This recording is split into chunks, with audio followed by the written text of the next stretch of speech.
Okay, here we are with Colony Ship, post-Earth role-playing game.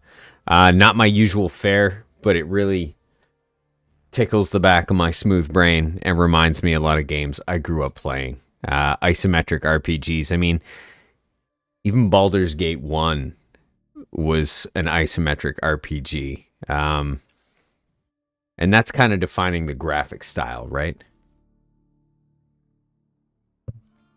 So let's play the Underdog difficulty. It's red. Underdog is the default difficulty mode integrated into the setting. The world is harsh, dying is easy, and you aren't a hero who can easily kill anyone who stands in your way. You might have to walk away from fights you can't win. Make decisions a true hero wouldn't. They really yell the word hero at you. And master the combat system just to even the odds. It's the best way to experience the game. Well, see, that sells it for me. As usual, guys, microphone, beginning of the stream. If the sound, music is too loud, if my voice is too loud, if I need to distance myself from the microphone, let me know, and I'll sort that out. Pre-made or new character? Let's create a new character. I mean, beard, mustache. No, see, I want to go back to mustache. Not handsome enough. Not enough hair. Strong jawline. That looks like the bad guy from The Hulk with Edward Norton. Can't think of the actor's name. I gotta move my face. My face is in the way of all these people. See, there's no good place to put the camera. We're gonna set it right here for right now, and then move it into a better position. Okay. This is the one we're gonna settle on, but just because I know we missed it, this guy looks like the bad guy from The Hulk, starring Edward Norton, the best Hulk. But this is us right here. A mustached Nash Bridges with short hair. Let's zoom in on our guy. Let's see how oh, no.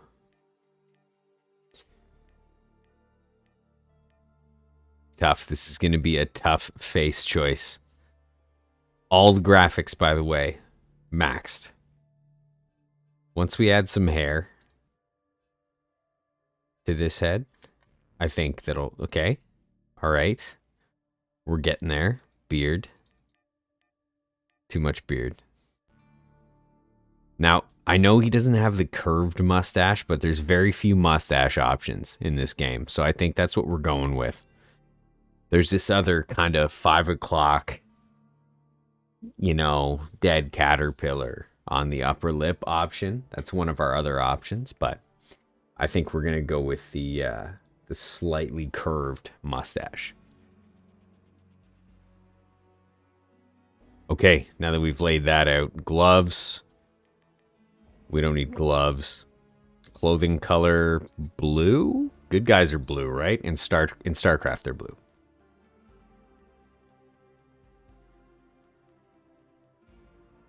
The idea here is to play a brawler, a space samurai. I don't even know if you can get swords in this game. But if, you know, I've played a couple of RPGs in my time, and strength, dexterity, constitution, those things are all usually pretty important to a melee character. So as I move these things, it looks like we're getting extra damage potential here. And if I go to 10, it allows me to get Juggernaut. Knockdowns become stuns. This is right above my noodle here. Knockdowns become stuns. Natural. Now DR. I have no idea what DR means. I should know that. Natural DR. A mix of natural ability and cybernetic implants to reduce damage reduction. To reduce damage in combat. It's not affected by armor penetration effects. Okay, so we're gonna Absolutely going to go with 10 strength since we're going melee. Constitution, we'll leave that at 8. It seems pretty good, but I kind of want to... This is a game with a lot of conversation options. So we're going to pump up that charisma a little bit, and it gives us more followers if you see down there. So maybe we'll even pump that up so we can get max followers 3 right now.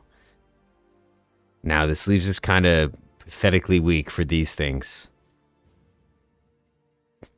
Intelligence. Maybe intelligence needs to be a little higher as well. Ooh, I don't know. Do you think we keep 10 strength? I don't. Let's drop dex just by 1. It gives us a lot of benefit, especially in the initiative.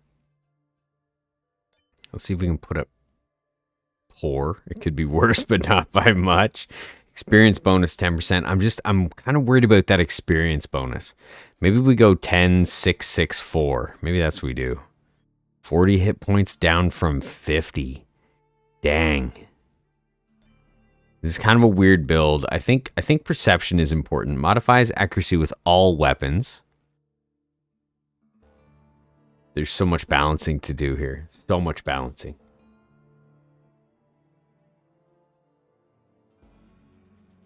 Okay, let's not get crazy. Maybe 2 followers is good initially.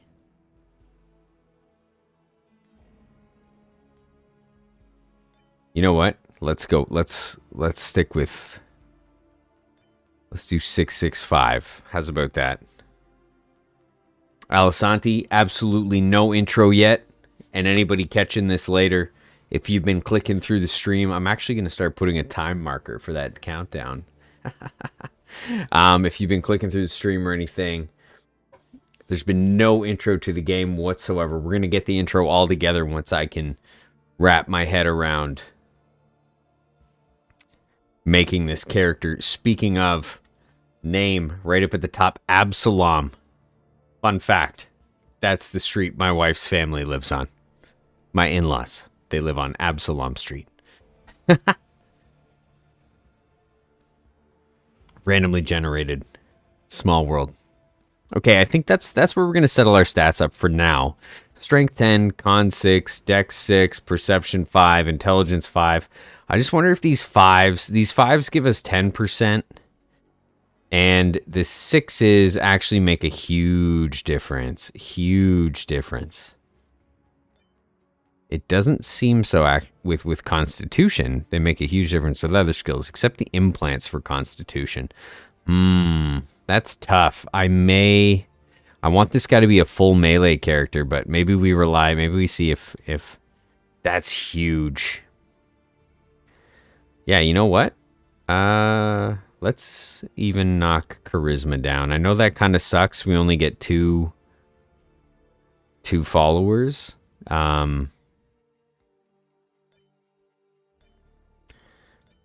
But that's nuts. 8 dexterity and 6 charisma. We're going to have to live with that. Bladed. Okay, melee, bladed, obviously. Tagged skill and available points. Let's tag this skill. So bladed, cool. If I'm going to tag it and I get +2, I may leave it out here. Wait, how do I get more tag skills? Hold on, let's just do a test here. We need 6 intelligence. We need 6 intelligence.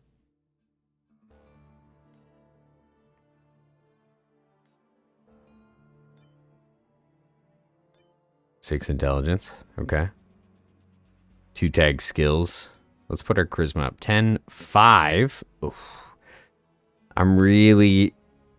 Armor handling 12. See, I'm going to be kind of reliant on armor. This is a tough character to build. It's a very tough character to build. Because that doesn't increase my armor handling at all. There's no way to build an all-around character, I don't think.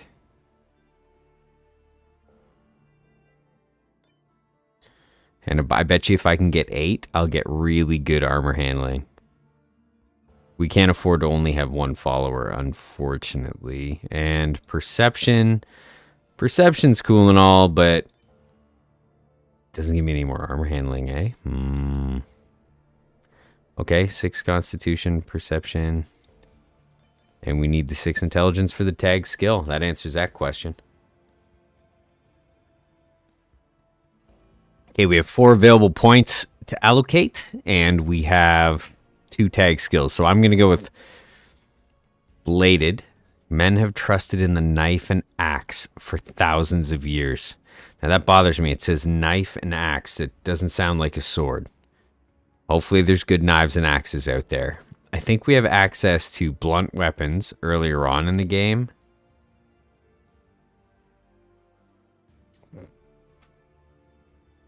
What happens here? Is this just increase accuracy?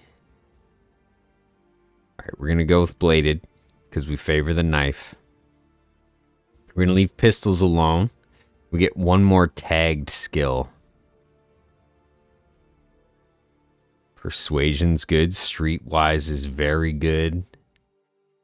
Lockpick, steal, sneak. Hopefully we can give those to other characters. I think sneak. That's kind of samurai-ish.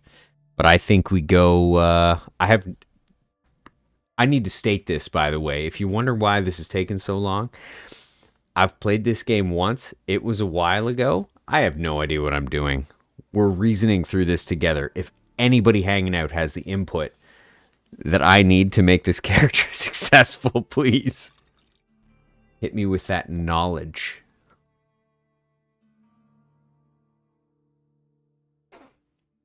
Okay, we've got Absalom. We have our stats set. Derive stats from that. Sweet. Awesome mustache and haircut to match. Bladed is our first tag skill. Now, I think these are important. Science, speech, persuasion. We put a lot into charisma here. Now, streetwise, it seems always useful. A keen eye for other people's hidden desires and weaknesses. And persuasion includes the potential benefit of a longer lifespan. Okay. Let's go 1 into streetwise, 1 into persuasion. Now let's think about state of electronic systems on ship ranges from disrepair to ruin, so you'll never run out of things to fix. And computer access and electronic detection system, just like a real Decker.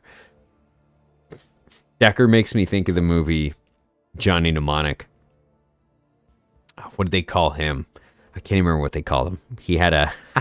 it was something ridiculous. He had like a gigabyte of storage. And it was messing up his brain. I think, though, we're going to go all in on melee with this character. So sneak seems kind of viable as well. Armor. Getting to know your gear will hasten your shuffle to a jog. Let's see if does this increase our armor handling? Oh, 20. Easy. We can work with 20 armor handling. The one thing I do remember from playing this game a while ago is that putting on armor just absolutely messes up your character. So having this, having armor sounds great. And evasion. I kind of want critical strike over armor. I kind of want to get rid of evasion, put this point into armor, get 16 armor handling. I think we can raise that. And tag critical strike for that added damage. Hit smarter, not harder. 1 precise strike at a vital organ is worth half a dozen clumsy... Oh, wait a minute. Does critical strike help with critical hits, or is critical strike an action you can take when sneaking? You know what? Let's... Oh, no, I'm not doing it. We're taking this out. We're putting this back in armor. Taking 1 out of armor and putting 1 into critical strike. Forget evasion. We don't need to dodge. We're taking Juggernaut. What do we have to do here? Character creation only. Available points 1. Required strength 10. I feel like I have that strength. Do I not pick this right now? Is 1 already picked? Ranged weapon special melee. No. Throat. What did I do? Oh my goodness. This will take no time at all.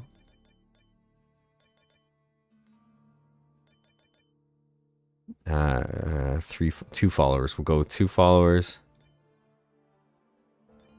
and we decided dexterity and maybe intelligence. Intelligence for the 2 targeted skills. Bladed. Sweet. What else did I pick? Damn it. Armor, sweet. Persuasion, cool. And we'll go... I don't think we need sneak. Evasion, and 1 in critical strike, and 1 in sneak. And now, for some reason, I can't use this available feat point. And we have the wrong face and the wrong name.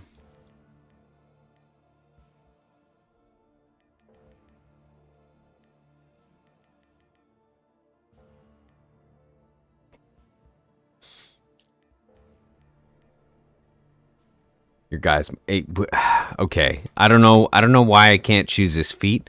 Hopefully I can. Oh, there we go. Easy. I just had to click these. They look grayed out to me. Juggernaut. Knockdowns become stuns. Natural damage reduction +1. +3 when HP 13 or less. Melee damage +2. Armor skill gain +100%. Start game. Okay. This is a text-heavy game, so I hope my voice is not too droning for you guys to listen to. In the year of our Lord, 2754. I'm actually also going to move the camera before we really tuck in here. We're going to get this out of the way. Hopefully this is out of the way in the game proper.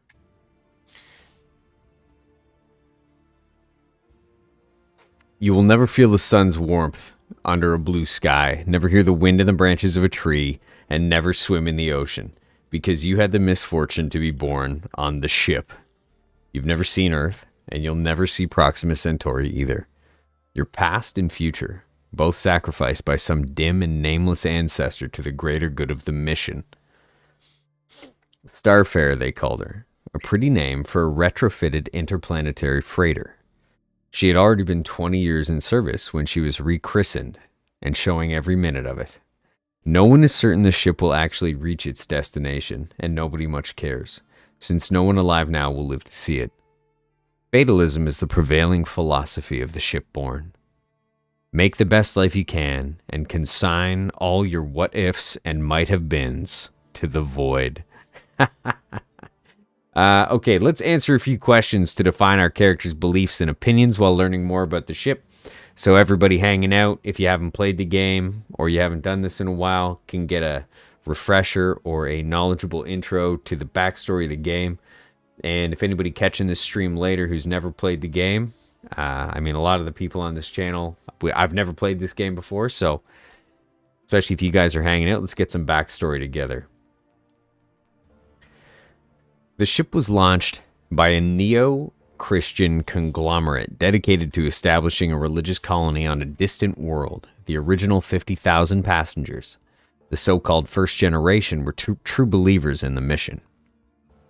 They sacrificed whatever lives they had on Earth and demanded strict obedience to the laws of God and the ship from their children.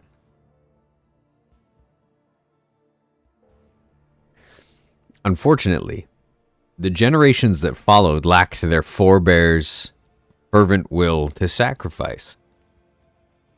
Dissatisfaction led to open revolt against the authorities, called the Mutiny. Well, it's always called a mutiny. And the mutiny metastasized into a civil war. While the mutineers dealt a decisive blow to the old order, they did not eradicate it completely. When the fires died and the smoke finally dissipated, 3 factions emerged from the wreckage of the old order: the Protectors of the Mission, the Brotherhood of Liberty, and the Church of the Elect, each of them promising their own version of the future. You've always thought that, okay, rebelling against ship authority was a mistake, the environment itself was hostile enough, order is always preferable to chaos, mutineers did the right thing, why would the shipborne blindly bow to the edicts of their centuries-dead ancestors? Though they would deny it, the mutineers were fulfilling God's will while they toppled the old order. Old order. All shipborne bend to God's will, just as all events proceed according to his plan. Who cares? You've got enough problems right now without fighting over history with a bunch of fanatics. That's where I'm leaning. In fact, you would go on to say, the farther away they all stay from you, the better. Revolutions have never lightened the burden of tyranny. They have only shifted it to another shoulder. Yes. Let's go with that.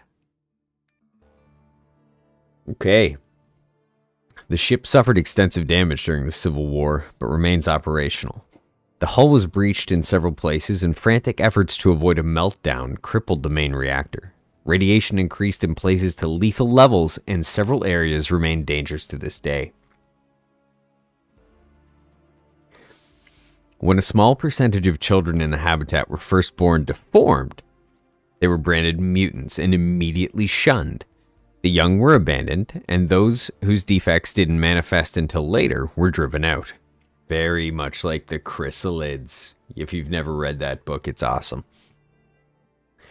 With the condition of the fusion reactor degrading to dangerous levels and the number of volunteers for jobs in areas exposed to radiation remaining few, the mutants negotiated a pact with the habitat, granting them protection from harassment and violence in exchange for the maintenance of the engines and other vital ship systems.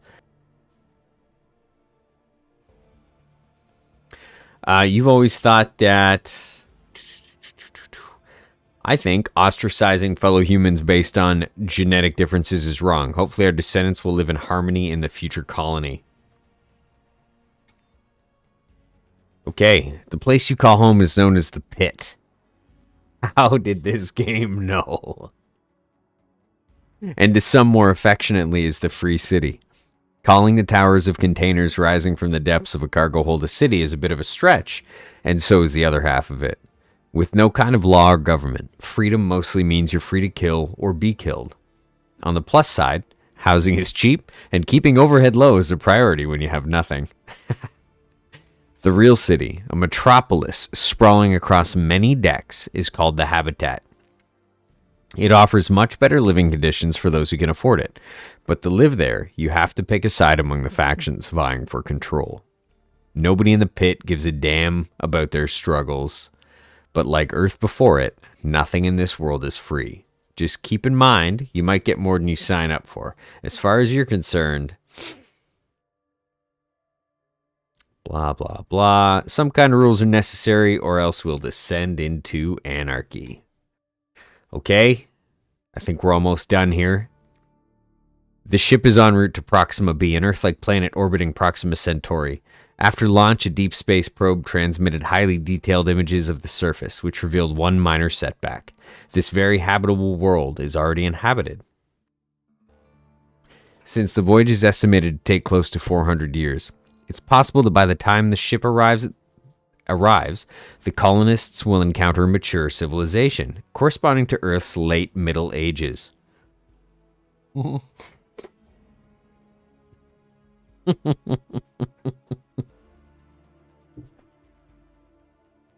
Option number 1, What setback? Though unanticipated, slaves will provide an excellent resource for the colony. We must make every effort to live in harmony with the New World's native sons and daughters and learn all we can. We will be guests in this new world, living among the local population and accepting their culture and traditions as our own, or we'll make every effort, within reason, to accommodate the savages, setting aside clearly demarcated zones for them to pursue their own lives. Let's go with what setback? As inevitably happens in the dark and challenging times, some people turn to God for reassurance, the promise of an end to pain and hunger, or failing an end, at least a purpose. The Church of the Elect rejected both the protectors of the mission and the Brotherhood of Liberty as worldly fools distracted by politics and their own egos.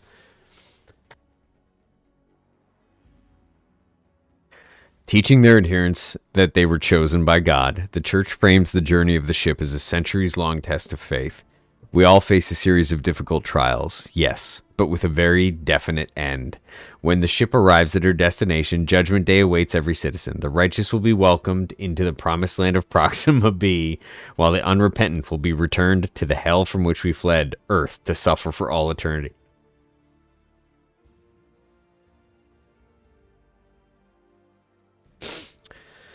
The way you see it, religion is the opium of the people. The protectors, oh my goodness, how much? Listen, I'll put a timestamp on this if you're catching this video later. So if you already know the story, we don't have to do this together. The protectors one truth is the mission, and the sole way to ensure successful completion of the mission is to follow the old ways, the ways of the fathers, forefathers, and founding fathers are together the beam upon which the ship travels to our ultimate destination. The mutiny, which through their steadfast and timely intervention was thankfully aborted, was the ultimate betrayal of the old ways, of everyone who had come before, the nullification of every sacrifice and every life dedicated to the mission. Sworn to regain control of the ship, the protectors will subjugate anyone who threatens the mission. Over the last century, they have managed to expand their enclave somewhat, but the Brotherhood is deeply entrenched. To overcome them with violence would result in a massive loss of life, an unfortunate consequence which itself would endanger the mission. The protectors are right about one thing. Born and raised on old Earth, founding fathers, blah, blah, blah.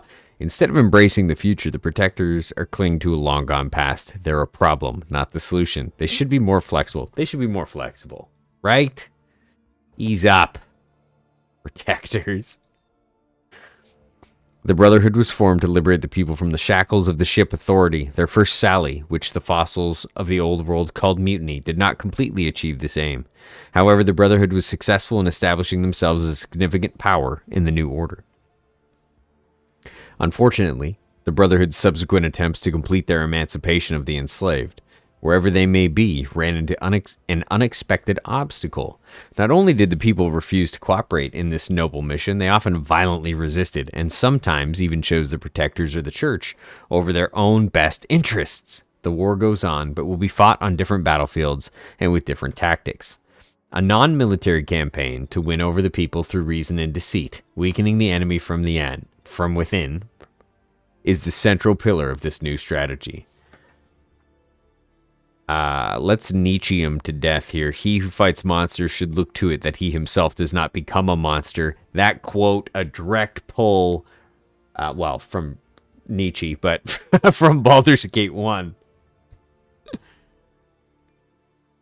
Your beliefs and opinion may change and evolve over the course of the game as you interact with factions, groups, and various individuals. Keep in mind that actions speak much louder than words, and that saying one thing and doing another won't fool people for long. Begin your adventure. Woo! Anybody else out of breath? Oh, here we go. I'll move the camera. No, the camera I think needs to stay here. Beneath me are just letters. Chapter 1, The Pit. Ever since you were a kid, this has been your home. A sprawling heap of vacant cargo containers, slowly getting filled up with those who couldn't afford to stay in the habitat or needed to get away from its bosses and factions. Out here, folks have lived free and died fast, with those who survive earning their keep by either diving into the wreckage of Mission Control and bringing back valuable relics of the past, or figuring out a way to make money off the fools who do the diving. From the day it sprang up, like a patch of mold on this rich substrate, the pit has been overshadowed by Jonas Redford, the canny, cagey son of a bitch who planted its first spike. The de facto mayor of a town with no government, Jonas holds court in the Promised Land, the pit's only brothel, and the base of operations for his network of thugs and whores. Of course, the local pimp is the mayor. But as the pit has grown, Jonas's seat at the top has gotten shakier. When the Brotherhood of Freedom threatened to annex the town, concerned citizens banded together and hired the Regulators, a mercenary gang led by Jeremiah Braxton, to keep the Brotherhood out. Is everybody following? Because I'm lost at this point.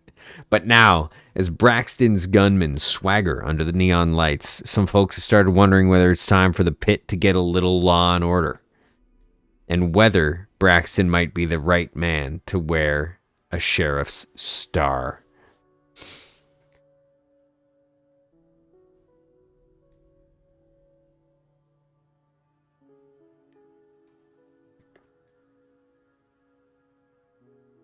You open your eyes to a gray hull metal ceiling. One panel of which flickers yellow, indicating day shift. You overslept. Not that it matters.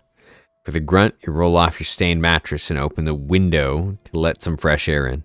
Like everything else around here, fresh is relative. The ship does its best to recycle air and water, but cargo holds aren't high on her priority list. You breathe in metal and burning oil and look up. 4 of the bridge's 6 projectors are still operational, shining dully down on the container towers of Cargo Hold 3, better known as the Pit, the Free City. Calling the Pit a city is a bit of a stretch, but so is calling this reddish-brown liquid water. Reddish-brown liquid water. You've read that water is supposed to be clear and cities are supposed to be big, but no shipborne has ever seen either. Maybe in another 100 years, water will look and taste like oil, and people will be talking about the good old days when it was the color of rust and tasted refreshingly bitter and tangy. That's the kind of optimism that keeps you going. The elevator crawls up a groove in the cargo hold's wall like a black steel bug that's a worn path traveling to the brick and back. It's time to get up there and earn a few credits. But first, you need a drink. Oh, man. For the last few years, you've been doing odd jobs for Tanner, a local hustler with a nose for making money. He's never tried to screw you over, which is pretty close to being virtuous in this town. Still, there's a first time for everything. Whiskey Jack is added to the map. Meet Tanner in a nearby bar called Whiskey Jack. Now, I think this is going to fast travel me. Or not. Don't forget your gun. You never know when it might come in handy. Pipe pistol, crude bolt-action pipe rifle, makeshift shotgun, shoddy submachine gun. Well, given that I don't really have any gun skills whatsoever since this is supposed to be a melee character, let's go with the shotgun and a camp knife since we took bladed. Finally, we can do things. Okay, let's loot all in that bin and let's see what we're working with here. So we have a rusty camp knife. Awesome. Jacket on, armor on, World War II helmet, check. Nothing else to click on in here. So there's a way you can just fast travel in this game. So I can hit M and just fast travel to any of the... I just kind of almost accidentally did it, but thankfully I came back to my apartment. So you can fast travel to any of these points. I'm going to walk around a bit just to get a feel for the game. I didn't change my name. It's Hezekiah. Oh, so good. Raising up black blend of chemicals that has passed for coffee aboard the ship for at least generation. Scowl and walk away. I don't want to talk to you. Talk to neighbor. I'm done with this town, says Charlie, his eyes empty and lifeless. 2 years I've been here and what I have to show for it. Hang in there, buddy. Captain encouragement here. Okay. So this is largely what, if anybody was curious, if you look up games that are isometric, this is a throwback. I want to say one of the old ones I played when I was a kid was called Arcanum. And this is right in that same vein. You know, you can't adjust the camera. In a perfect world, I'd be able to hit this camera with a 360-degree kind of pan, but that's not the case. These biorecyclers break all organic matter from waste to dead bodies gathered each morning into simple organic compounds and mineralized nutrients, which the ship turns into end tabs. It's the circle of life. Gross. So right now we're looking for Whiskey Jack's bar. Let's see if we can find Whiskey Jack's bar. Looks like there's an armor shop here, a weapon shop there. There's Whiskey Jack's. So the Holy Grail, if I hit J, it brings up our journal. The Holy Grail, I can't move these, unfortunately. But basically what you're missing under my noodle is active and completed. Tanner, a local hustler, sent word that he has a job for you. He's waiting at just Whiskey Jack Bar. Awesome, because obviously I needed a drink.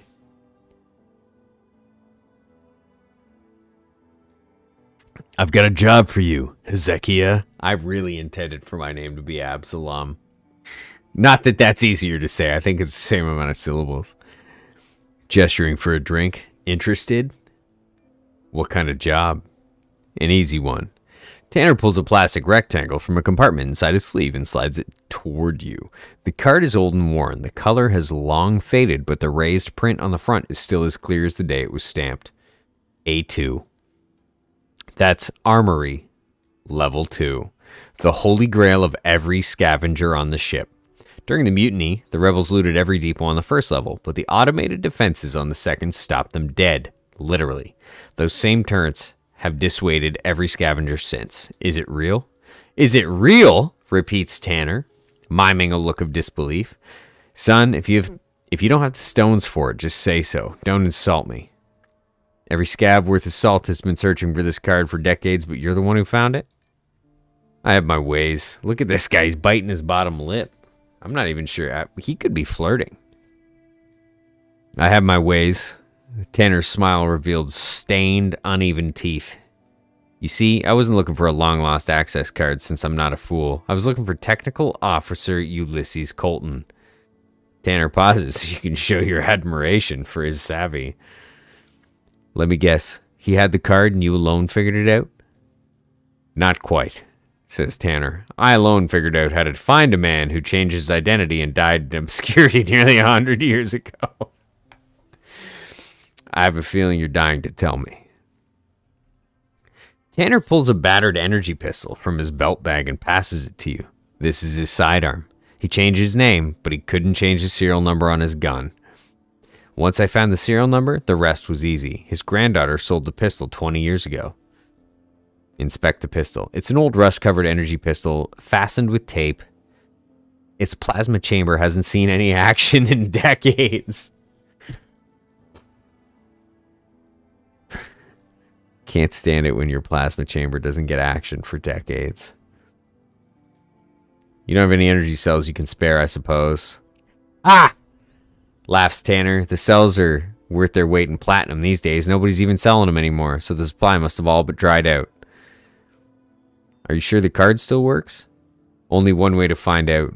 Tanner grins in an unnerving way. Go see for yourself. When you come back, we'll have a proper conversation. Alright, so here's a big question. Why me? Tanner is silent for a moment. Pensive. As if deciding how honest he should be. I can't do it alone, and I don't trust anyone else.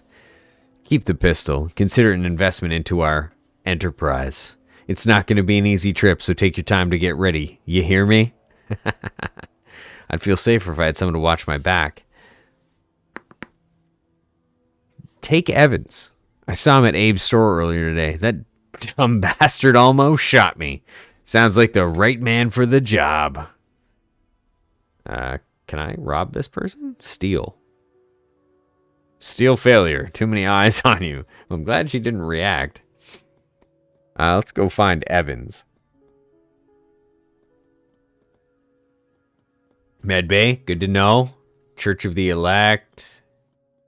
Honest Abe's. Abe's. Evans. Abe's. This is where we're supposed to be.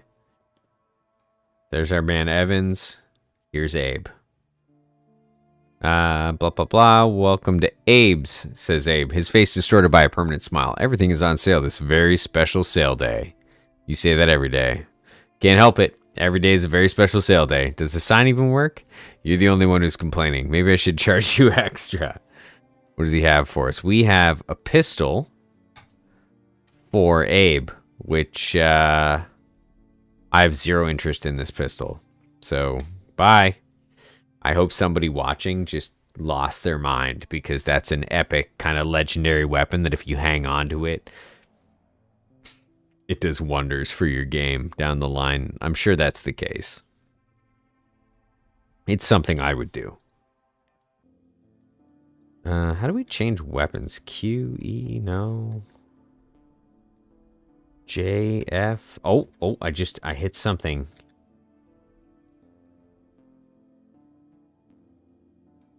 It's F. Got it. Okay, bladed. I have a rusty knife.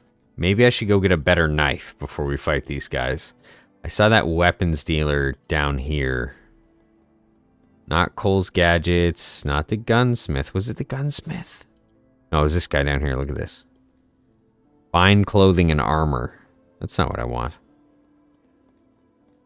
Maybe the gunsmith will have it. Or Cole. Maybe Cole's Gadgets will have it. Browse the wares. No knives.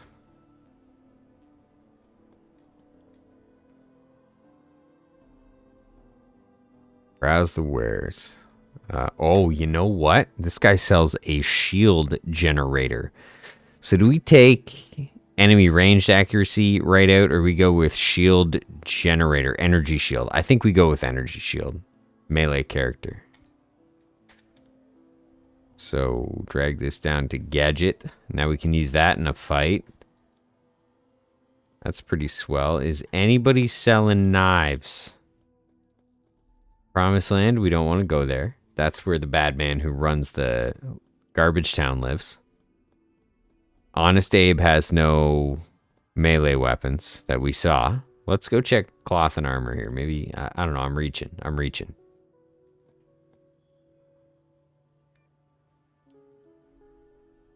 Absolutely not.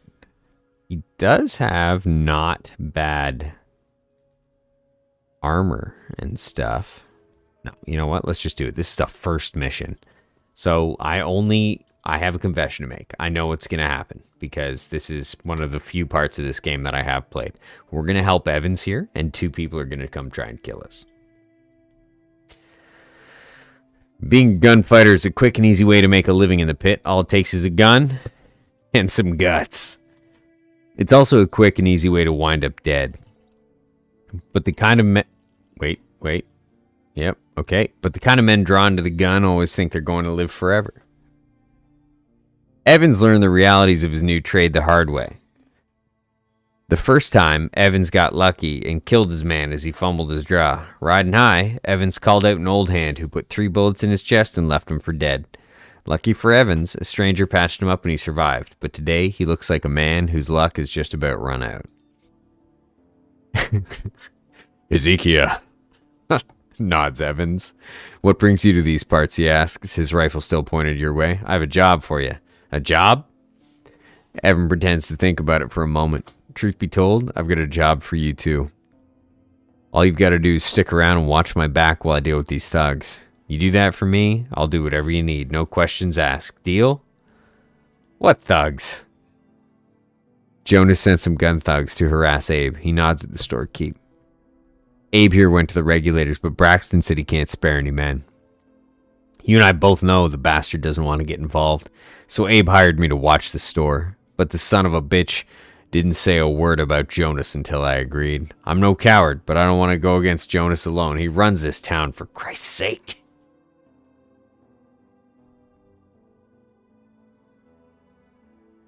Wait and see what transpires. The gun thugs show up around noon. A man in his 40s who moves with slow confidence and a brash young man eager to get himself killed. You got Jonas's money? Demands the kid. Talking tough. The older man stays quiet, keeping his eye on you and Evans. Initiative bonus? Yeah, initiative bonus.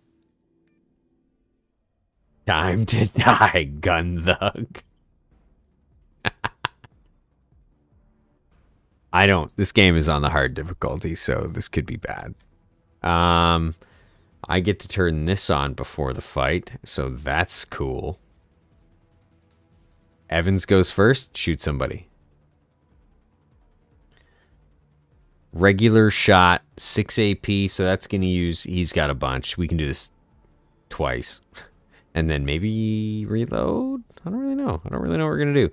Or how much does this use? 10 AP, and then, okay, 1 headshot, 1 normal shot. Let's do this. Die, gun thug. That's a pretty good amount of damage. Now to protect our friend Evans. Oh! I'm going to get involved with this knife. Okay, I suck. Go again. Grace. And he shot me back. This is not good news. And he just ran away from me after he... I hate this game.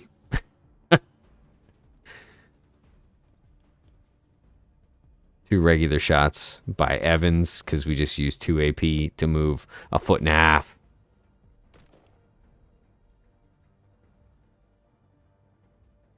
He's still good. No AP left. Wait, who are we on? Still on Evans. Still on Evans. Why? Oh, it's showing me a tutorial. Okay, come on. Big knife attack here. Big knife attack. Hezekiah.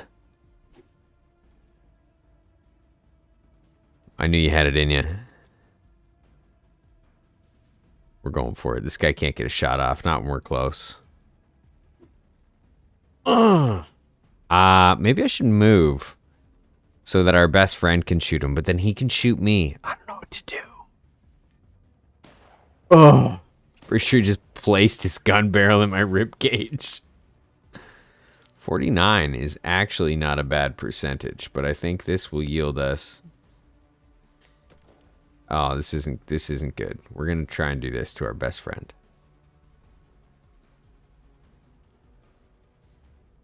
Got you, best friend.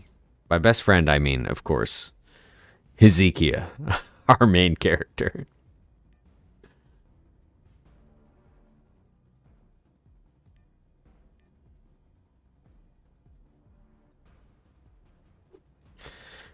There's no hope. Oh, okay, we got one in, but we're moving. We're moving. Good luck, damn it. Oh, he pulled out his own knife.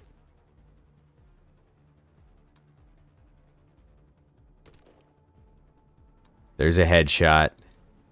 There's a normal graze. Damn it.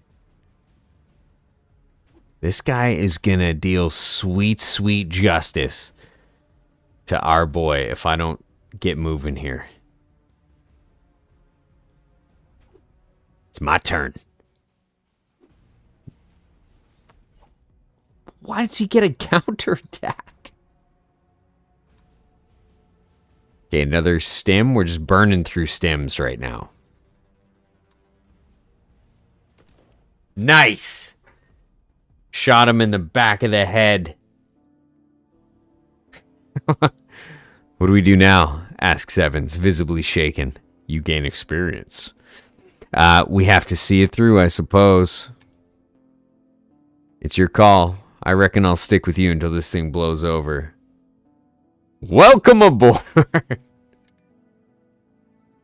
A moment of your time, Hezekiah. Can I please change my name? I cannot keep saying Hezekiah. Just let me do it. Anybody have another? Zeke? Can we call him Zeke? We can refer to him as Zeke from now on. But I do think we have... something's going on here. Level 1. Oh, we need to pick a feat for him. HP plus 10. No, these are the feats he has. Skills he has. Okay. No level ups. Just a new character, maybe. What stats does he have over here? Okay, so he has faction standings we don't really care about. But Evans here has beliefs, so he's an atheist. Well, he's not quite an atheist. He's getting there. Stealth, inept, homebody reserved, harmless. Does he have any other cool skills down here? No, evasion and armor are his statistics. He's got a lot more level stats than I do, so that's kind of cool. What do you need, Abe? I don't know how to thank you, Zeke. Says Abe, wiping sweat from his forehead. These ruffians, they would have killed me dead. God knows I don't have much, but I'll give you all I can spare and then some. Turns out, Abe could only spare 2 small boxes of ammo. 25 rounds each, but it's definitely better than nothing. We don't have 2 streetwise. Can I try? Abe, I'm starting to think these 2 gentlemen had the right idea. Maybe I should finish what they started. You saved me from the robbers only to rob me yourself? You who I love like my own son? You want to take my life? Take it. It's yours. Fine. Calm down.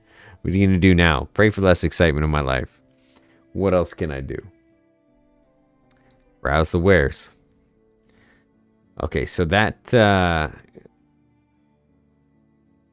trade. We'll sell that rifle right away.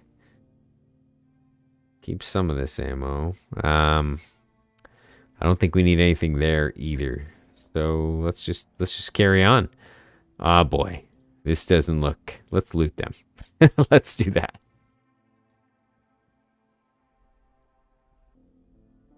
What do these glasses do? Armor type eyes. I'm like Geordie LaForge.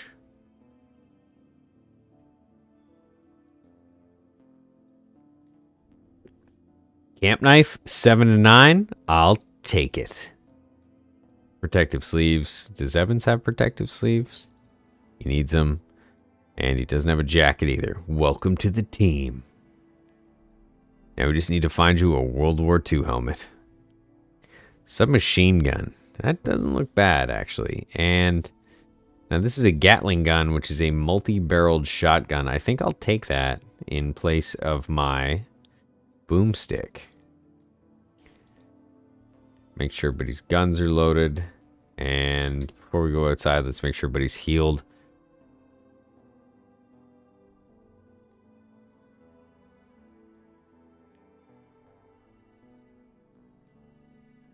Okay.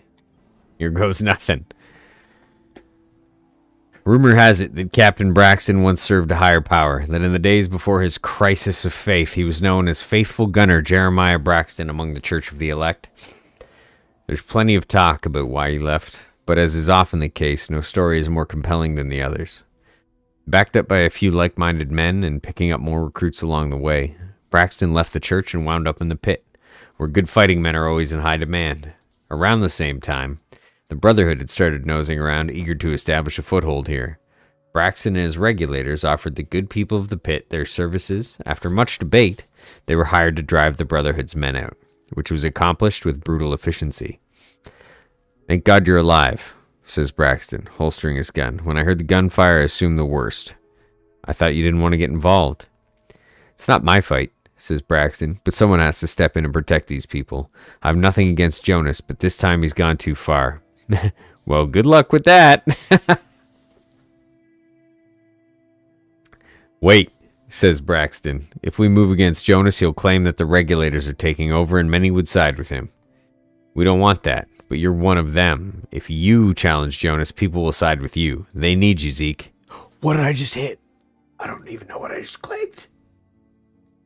Fat fingers.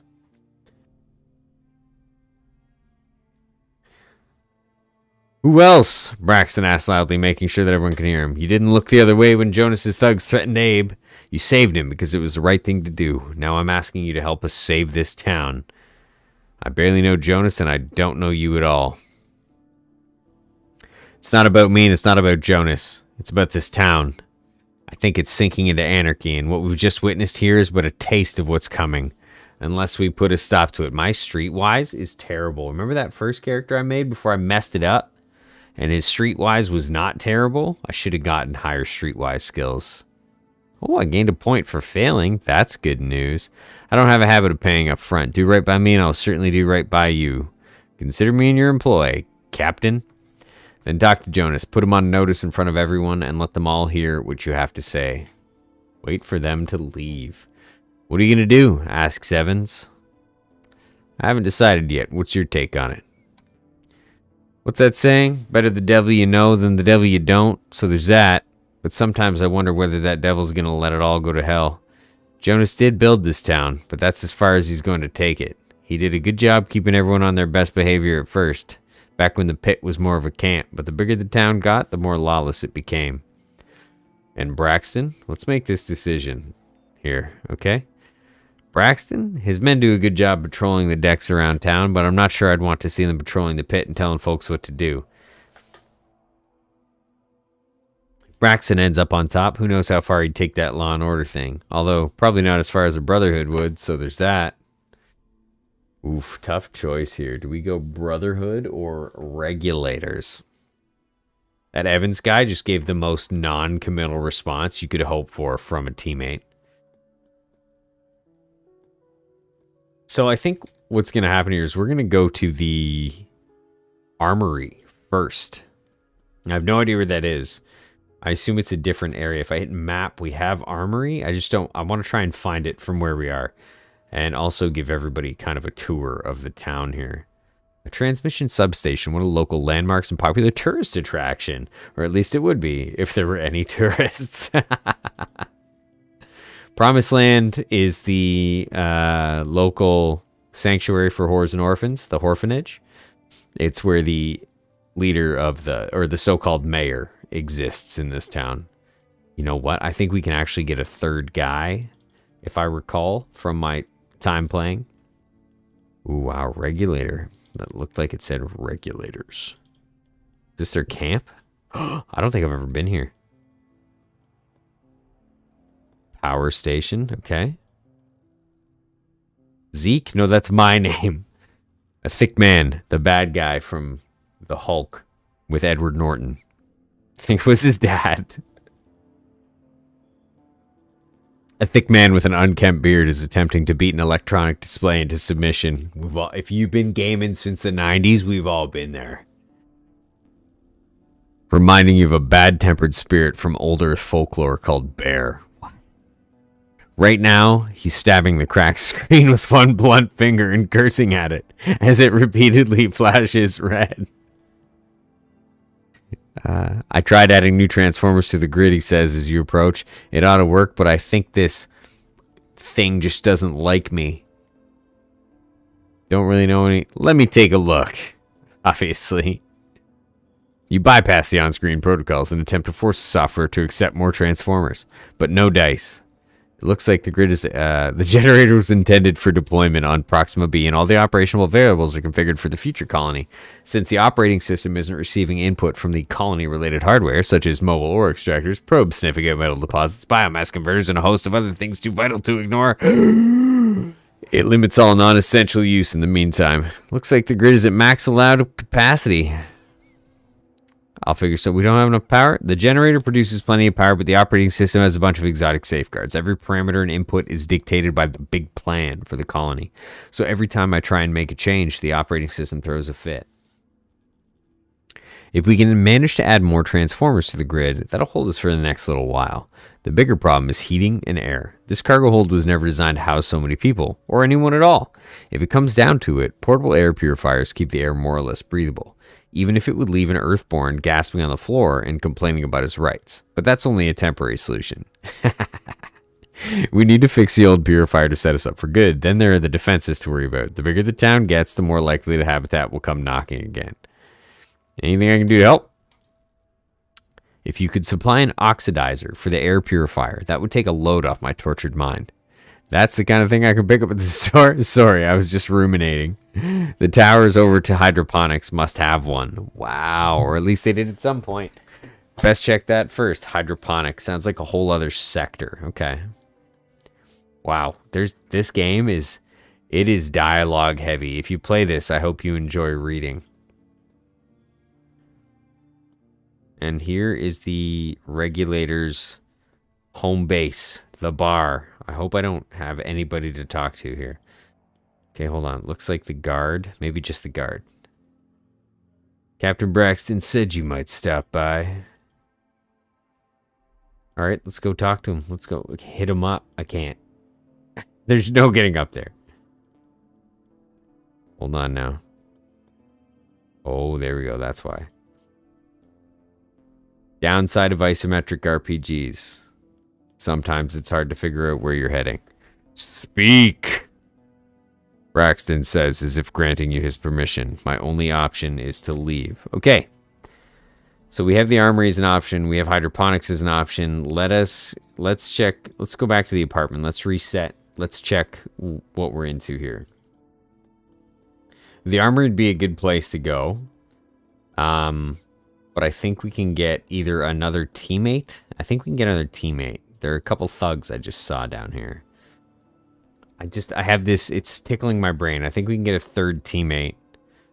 A couple of local junkies are loitering near the entrance to the alley, probably waiting for the next victim.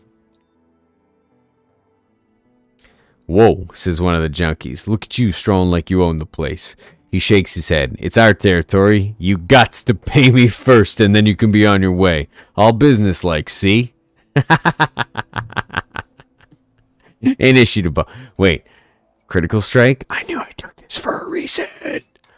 Boom! Kill the other one.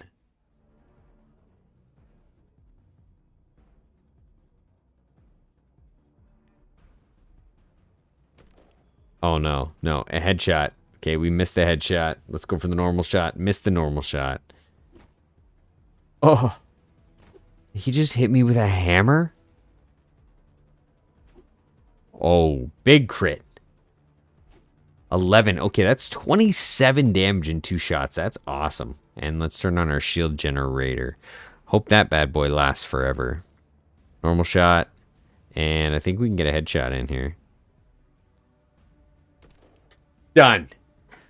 Look at the dream team here. On the hard difficulty, your bond with Evans grows stronger. Evans is now content. I'm so glad. So one of the features I do like about this game, though, is you loot all the enemies at the same time. It's a setting in options.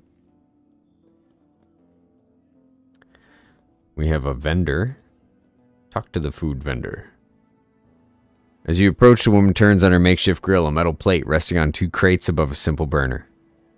What can I get you, she asks. One look at the unappetizing mess of recycled protein sitting on the grill is all it takes to dissuade you from the special. She points at a vat with some kind of tear-inducing steam seeping out from around the edges. Today only, $3.50 for a fried New Yorker. I'll pass.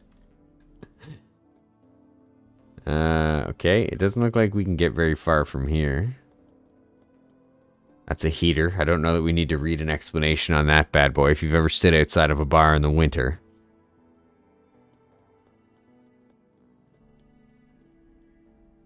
Can't even click in here. Okay.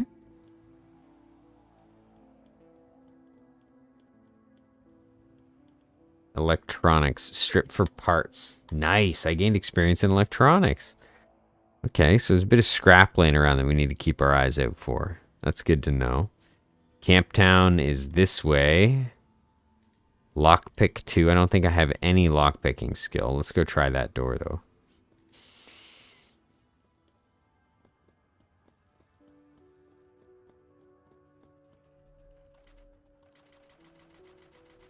I don't think I gain lockpicking skill like this.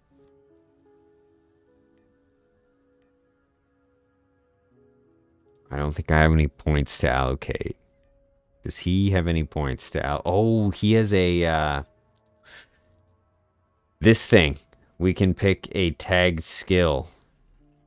Neat. Okay, what do we pick for him? I think rifle, right? He's a rifleman. Or do we make him the lockpick? Be useful, Evans. Mr. Lockpick.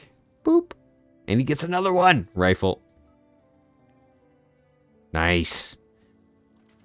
Okay, hold on. Now we need to go here and put lockpick as Evans' main skill. I don't think our Zeke has anything else to offer there. Evans picks the lock.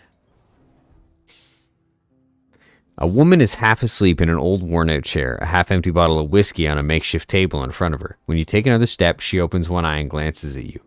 The Lord giveth, sighs the woman, and reluctantly opens the other eye, forcing herself awake. How'd you like to make 500 credits for 5 minutes of work? Why me? You passed 2 tests, says the woman, reaching for the bottle. First, you pick the lock on my door. To be fair, the lock is shite, but it still takes some skill. Second, you clearly have a certain moral flexibility. Otherwise, you wouldn't be here. What do you want me to steal? A key, grins the woman. How else are we going to get in? Why steal a key when you can pick the lock? Let's not get ahead of ourselves here. Just because you can pick this lock doesn't mean you can pick any lock. Some locks are way too tricky, and others are hardly locks at all, at least not in the conventional sense. Why do you need me?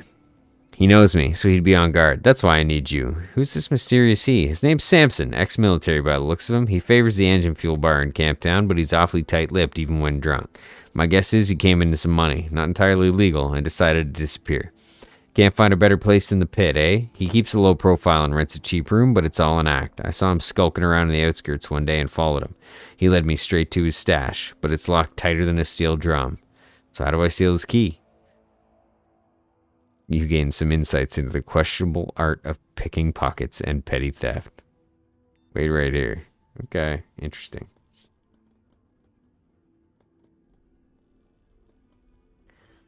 Was that bar engine fuel, she said, so he's in Camp Town. Regulators don't want to talk to me. Camp Town's this way.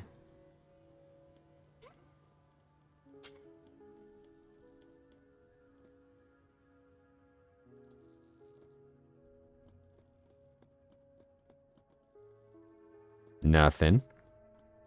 Guards, an auto cannon of some kind. A dead turret. The ammo drum is empty and the targeting control module is missing. Interesting. Talk to the guard. Nothing. He doesn't want anything to do with me. All that's left of a turret that defended Main Street from an angry mob during last year's riots. Turret got destroyed. Anything back here? Anything cool? Oh, electronics. Strip for parts. Ezekiel's steel skill increased to 3. That's cool. I gained 20 points in electronics. Hezekiah is what I meant to say. Hezekiah. Am I putting the wrong emphasis on the wrong syllable? Old Earth Emporium. Talk to the proprietor. Welcome to the Old Earth Emporium. The proprietor is so excited you almost can't tell it's a pitch. Where do you want to go, my friend? Do you want to walk the streets of ancient Rome, sail the 7 seas before they went toxic, save Earth from brain-eating alien invaders? Let's get to the part where you tell me what you're selling. Movies. Just like the olden times. What you're looking for here is a fully immersive simulation, but you smack dab in the middle of the action.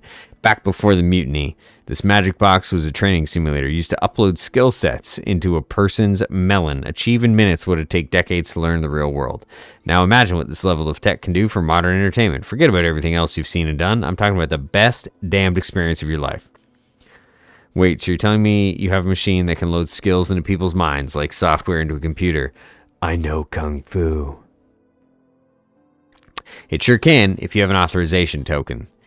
He's plainly frustrated by how insistently you're missing the point. Do you have such a thing? No, you don't. So why not take a load off and enjoy some of Earth's finest films instead? Hold on. Tell me more about these tokens.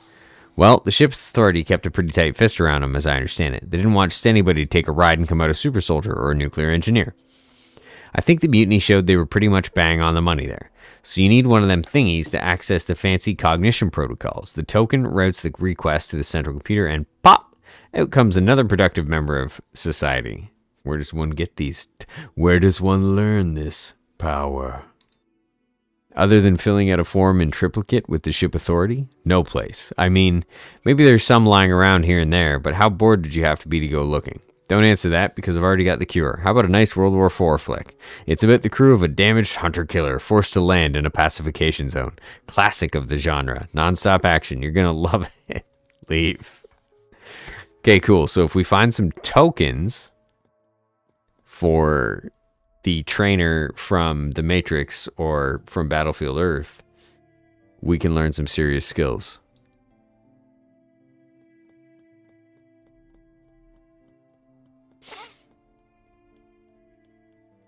No store there. Synthetic meat. I don't need to talk to him, I don't think. Courthouse hit and kill. Finest shotgun cartridges. Interesting. Jobs. Must own a gun. Well, we own a gun. Haven't lost any fingers yet. Hired for what? Are we in the business or aren't we? We are in the business. Fella named Chance. He's got a meet set up with the Granger boys to sell some kind of doohickey, and he's worried things might get dicey. Probably trying to get swift and sell them some junk, gussied up like valuable tech. If I'm right, they see through his bullshit, he'll have a problem on his hands, and since he's the client, his problems are your problems. Are we good? Yep. You can find Chance in a nearby bar, which doubles as his office. Tell him Earl sent you. Okay. So we can go be thugs for this Chance guy. That's an option.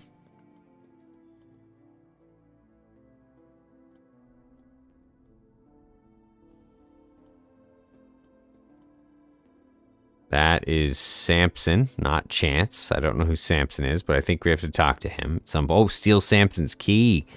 We do have to talk to him. Well, we have to steal from him. Hello, Samson. Order a drink to put... Gives you a sharp look. Order him a drink to put him at ease. Ooh, my stealing is 3. Perfect. See? Seeing that you're just another customer, Samson relaxes and switches his attention. Warn him that Gia wants to rob him or work your magic. What do we think here? I don't think we should trust a woman who is drunk in a corner room. Let's warn him. A good deed is its own reward. Well, that's not necessarily great. I don't want to talk to the scavengers. I don't see anybody useful down this way. I don't know if I trust Samson. Who's Mercy? Nope. Mercy is not expecting me. Added Mercy's fort to the map, though.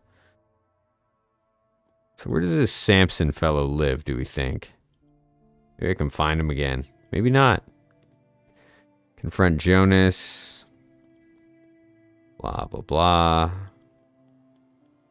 Oh, what do we have here? Steal. Grab some ammo. Boom. I really like the stealing mechanic in this game. If you have the skill, you will succeed in stealing it. Do I know you? The man stares in your general direction, his pupils so dilated, it looks like looking into 2 bottomless holes. Been there, Chance. Earl told me I could find you here. Okay, yeah, good. You know what the job is, right? Looking anything but confident. If things go smoothly, I make the deal and you get paid for doing nothing. That's what I'm hoping for, of course, but if the Grangers turn weasel, you need to stand up and fast. Remember this, if I don't get paid, you don't get paid. I'll handle my end. You got no worries there. That's what I wanted to hear. Let's go. Accompany Chance to the meeting place. You follow Chance to the outskirts of the pit. Out beyond the densely populated center, the environment ironically gets more orderly. As the towering container stacks fall into countless perfectly squared rows, nothing here seems to have shifted an inch since the ship left Earth orbit 1,000,000 years ago. Soon you arrive at the only open container in sight, a dull glow within signaling a human presence. Punctuation. Go inside. 3 men stand silently. This dude looks tough. Every anime character that has one glowing eye is always badass. 3 men stand silently about a portable heater, the ship equivalent of the Frontier campfire, minus the good cheer. Do you have it? The man in charge says in a voice hoarse and low. The left side of his face is disfigured with gruesome, saucer-sized scars like vicious sucker marks. From one of these rippled craters, the angry orange light of an ocular implant is doing duty for a missing eye. You can't help but wonder about the tentacle that must have delivered that kiss. Everyone heard the stories, of course, but you felt better telling yourself they were exaggerated. Chance hurriedly yanks a dusty old control module from his belt bag and passes it to Scarface. The Granger looks down at it. No more than a quick take and tosses it to the ground. What's the deal? Chance's voice fights the tense silence like a mouse struggling against a snake. You want a tower control module? I brought you a tower control module. Now where's my money? I got shit to do. He cuts his eyes to you, both in naked appeal for support and to give himself a break from looking at his mark. Scarface isn't so interested in Chance anymore. His implant is giving you a hard stare, and you're guessing it's doing more than just staring. Judging by the design of its military hardware, already locked in and analyzing its target.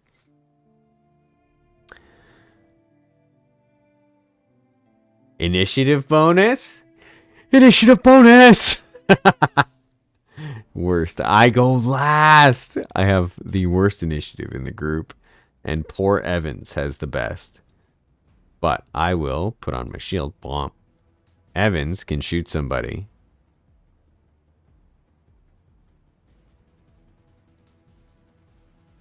This guy maybe has no shield generator. None whatsoever. Good luck, Chance.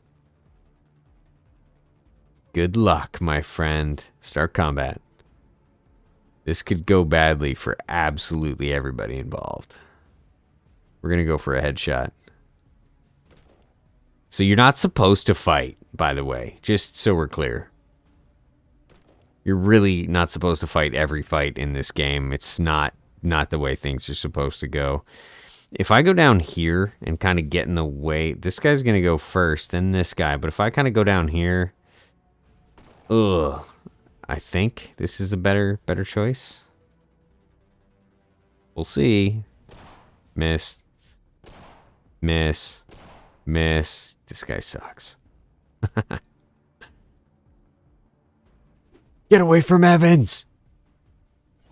This is actually good for Evans because he can't get... Oh, no, it's not. I was going to say he can't get shot now, but he's getting destroyed. Good job, Chance. They're all trying to murder Evans. Wow.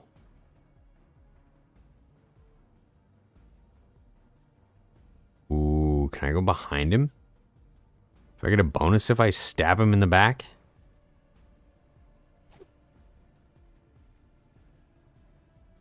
Okay, now it's Evan's turn. Oh, he doesn't have a stim? I really thought he had a stim. No, don't hit him! Run, Evans! Destroy. Not enough action points. It's 12 for that headshot. Oh, not good. Not good. Don't you die on me. Okay, if this guy's standing here, I don't think he can shoot Evans. I think he can. 1 shot. 2. He's empty. He's empty! I'm going to get right beside Evans. That's 3 AP, and then we're going to heal him. Ugh. This could be it.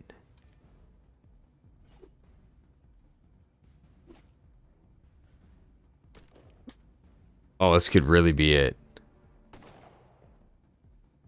He's down. He's down. Everybody's down. This isn't good.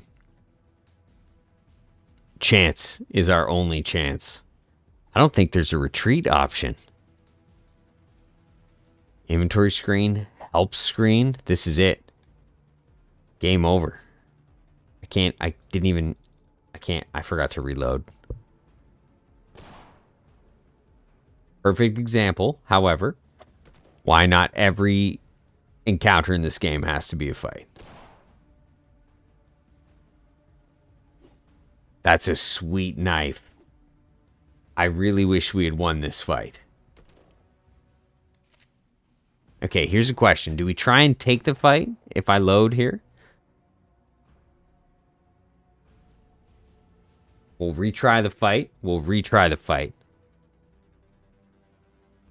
How are we going to make this work? Hezekiah, for no reason at all, is already hurt.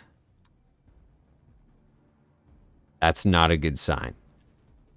Evans goes first. We'll try it. We'll try it. I don't think we'll get any more. Unless we get some very, very lucky hits. Or Evans can miss every single meaningful shot in his colony ship career. And now we need to stick... Nice. Okay. Hold on. Everybody's in a good position right now. That's fine. We don't care about chance. We kind of care about chance. That is a lot of damage that is being done.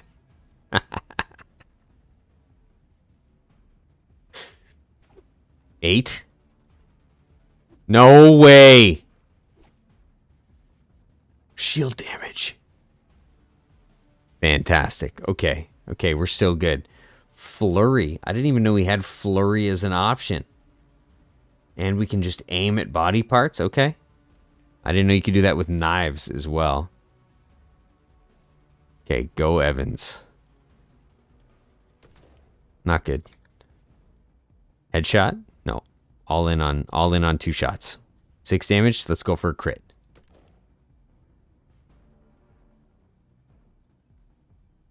Don't you die on me, Evans. Chance's turn. Don't blow it, Chance. One more bullet. Oh, not enough.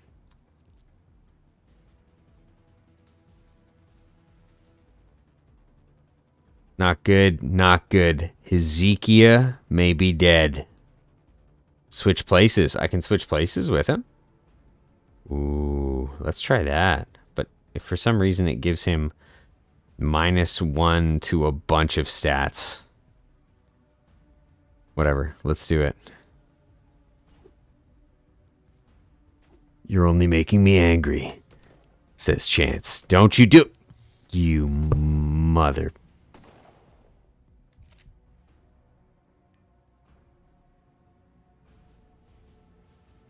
Don't miss, Evans.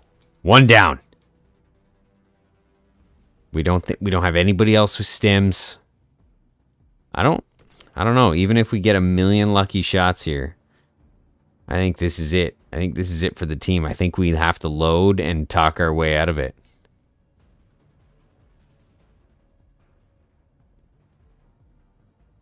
Wow, that made it worse. Ugh. How can he be 8%? Oh, man. Okay. Yeah, let's just try. Let's just try and load it. Oh, man.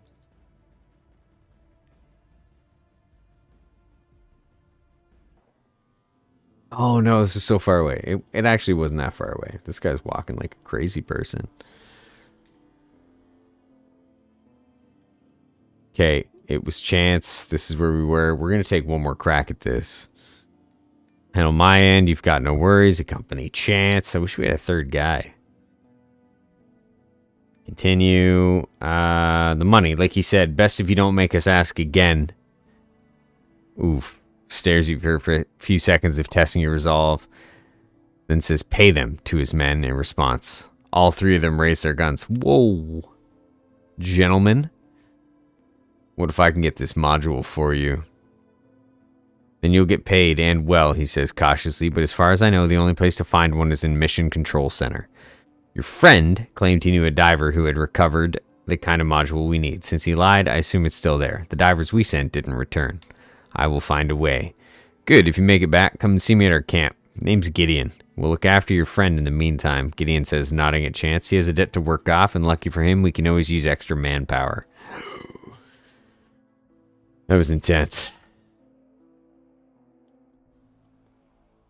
Okay, so 2 guys and 1 melee. We know that's not a fight we can win. And apparently... Oh, climb. Wait a minute. I have seen so many ladders. Can I climb all of them? Stop it. We're walking up to this ladder. We're going to see if we can climb it. No, there's no way. I feel cheated. ST, game looks cool. Game is unique and hard, which is cool. Bulldog 2, that is huge damage, actually, for a revolver with 6 shots in this game. 11 to 14.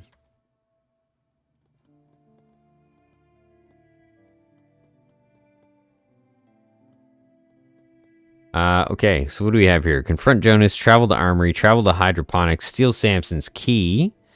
Now, how do we deal with steal Samson's key here? You can find Samson in the engine fuel bar at Camp Town. Now, I thought we checked there and we scared him off. Well, let's try not to scare him off this time. Order a drink to put him at ease and steal. Boom. Okay, so that's how far back we actually had to load for that.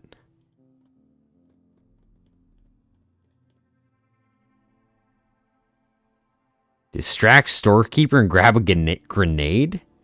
Yup. Swipe a gas grenade. Steal some ammo? Double yep. Browse the wares. What does this guy have for us anyways? Obviously grenades. Sell that. Sell that. Sell that.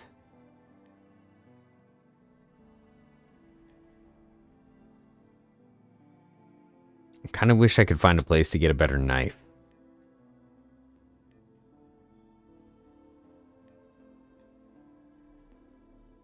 Now, gas grenade. That's just poison damage for 4 turns and -2 strength, perception, and dexterity. Let's equip that to somebody. Belt bag. I totally forgot I had a shotgun on this guy, by the way. And this pistol's really good. I wonder if we can find a pistolier to recruit. Somebody who's good with pistols. Let's go back to the pit. And I don't want to go to the promised land.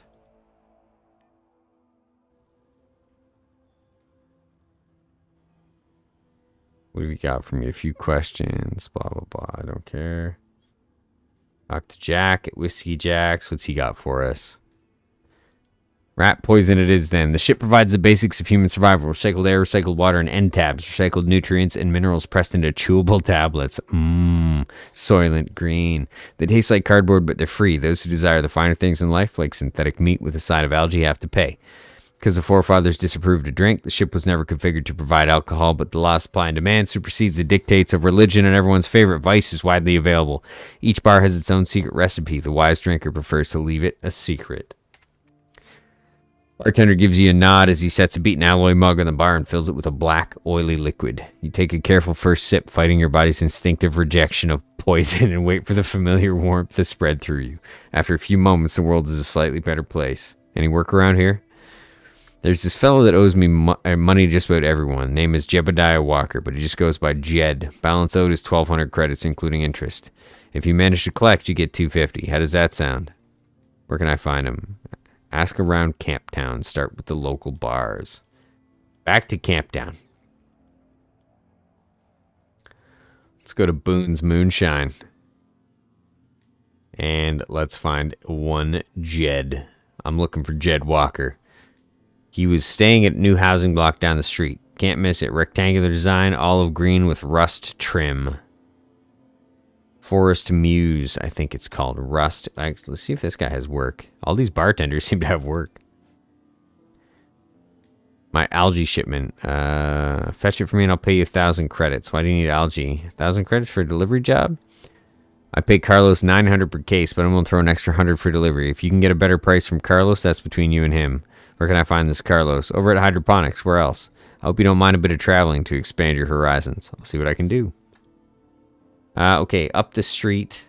So I'm going to assume that this is perhaps a street. And it said green. Rust green. These are all greenish.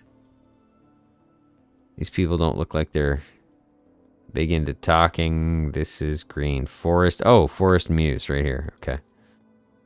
So this is another thing I like about this game, what makes it difficult. You really have to keep your eye out for this stuff. And you have to read.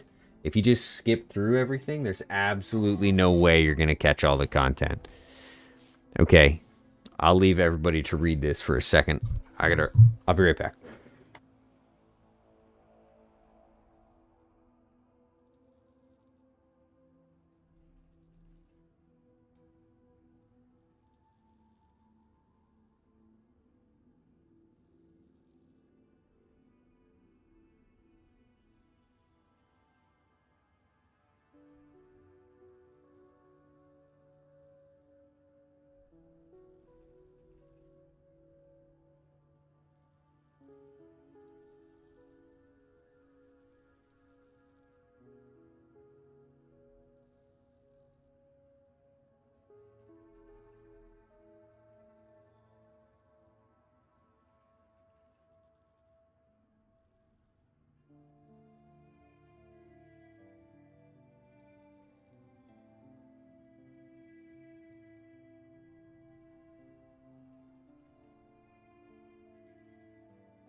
I love how almost every single situation has this option right here. Initiative bonus. Clearly, this conversation is going nowhere. Kill him before he kills you. You owe 1,200 credits. What about it? Says Jed. He's obviously annoyed, but since he's already aiming a shotgun at your head, isn't sure how to express it. I'm here to collect. Son, take yourself a quick look around. Anything here you can shift for 1,200 credits, it's all yours. Don't mind me exploding my Steam Deck.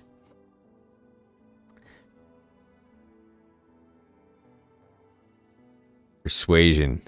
Look, I'm not here to give you a hard time. I'd like to help you square away your debt, but if I go back empty-handed, as soon as you fall asleep, 4 hard boys are going to come around and close the account for good.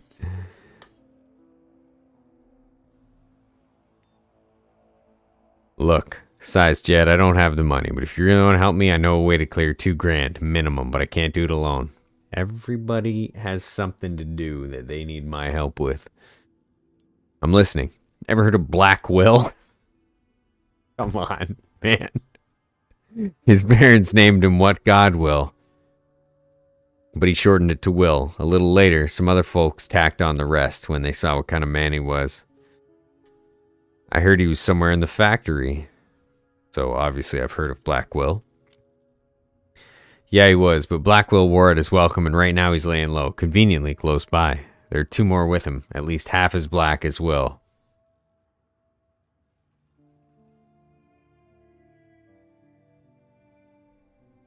But if you back me up, me and you can do this town a favor and settle my debt, all for an afternoon's work. What do you say? My afternoon's wide open. Jed. You best get ready then. I'll wait for you here.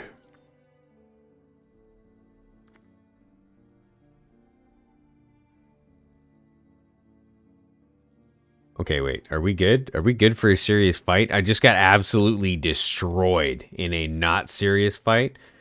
Okay, do we have, like, Jed's apartment somewhere here? Okay, we know how to get to him. Let's go to the med bay and grab some stuff, like stims. So the one thing I do really like about this game, are you the new doctor? Blah, blah, blah. Browse the wares. Nope, that didn't work. Browse the wares. Is that if you buy something like a stim, so I'm going to buy 2 stims here. We're going to trade, and I'm going to sell this knife. We're going to sell this pistol. I shouldn't sell the pistol. It's good, but here we are. I have 656 credits. Let's buy 4 more med kits, just in case. So the cool thing about stims in this game is that once you put them on your belt bag, I'm not sure they have uses, necessarily. I think you just... Wait, what's that say at the top? RCR3. RCR3, I don't know. That might just be a designation, but I don't think this is going to get used up. You know what I'm saying? I'm pretty sure that they don't have charges or anything. You keep them. Okay, now let's go back and find Jed and try and help him out. Eventually, we'll get to the armory.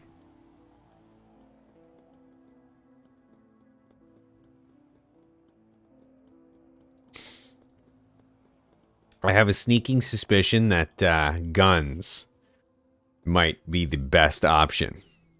The last time I played this game was with a pistolier, and I remember not having this hard of a time winning fights. Ready to go, or do you need to take a shower first? We all need a shower, Jed. We live in an ancient spaceship in a sea can like cargo hold. As ready as I'll ever be. You follow Jed to a shoddily assembled warehouse, 4 containers welded together with the inner walls cut away from to form a bigger interior. Like a magic trick, he produces an access card and swipes it through the magnetic lock. How do you want to play it? Never underestimate the power of persuasion. Let's see how many people are in here. My impersonate skills sucks, but there's only 3 of them, and Jed looks tough as nails.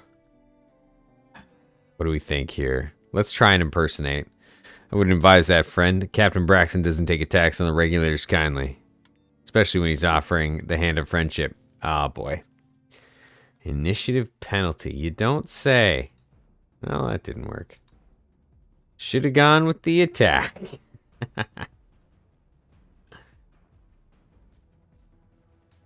And then it's Evans, Jed, and Hezekiah last. So we are going to put our boy Jed front and center. No. Evans here.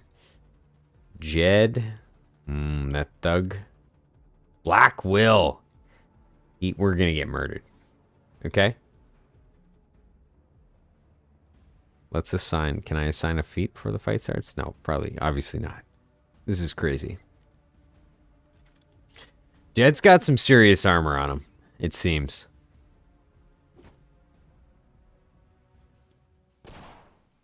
Nice graze, Evans. Oh my gosh. Poor Jed. This grenade, I hope, is really the deciding factor in all this. So no headshots. Let's just go with one of these. Okay, good miss. One of those. And we will heal our ally.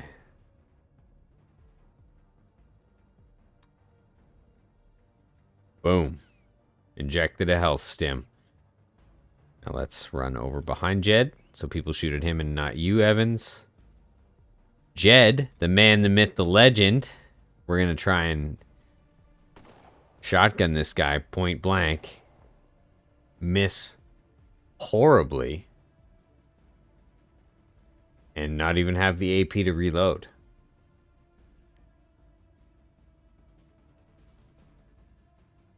Now.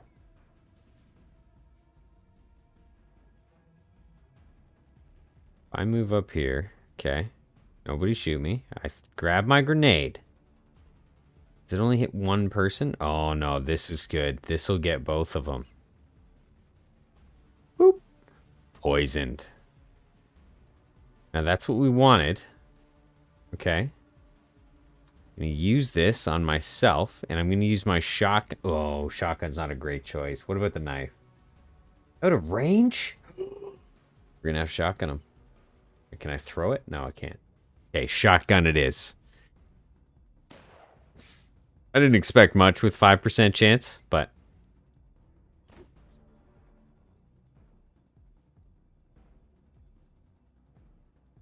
It says 61%.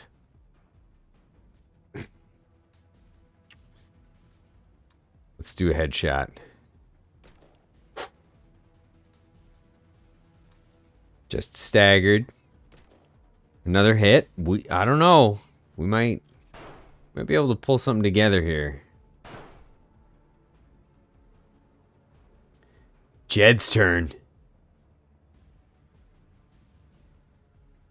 Okay, come on, Jed. Get your head in the game. Why is Jed's AP so far down? Not important. Still sucks. Heals himself. 0 AP, 4 evasion. Ezekiel's turn. Okay, what do we do here? I think we all get involved in killing the thug. So this is going to hurt. Somebody's get a reactionary shot. Bounce off the shield, no big deal. Okay, he's better. One more time. Boom. This is... I don't know. It depends. I think this all kind of hinges on Jed.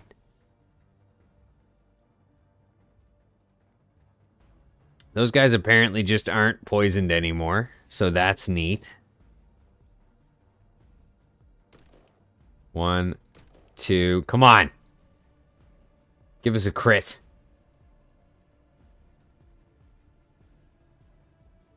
I'm putting him kind of in harm's way here intentionally. Sorry, Evans. Kneecapped. I should not have put him there. That was a terrible decision.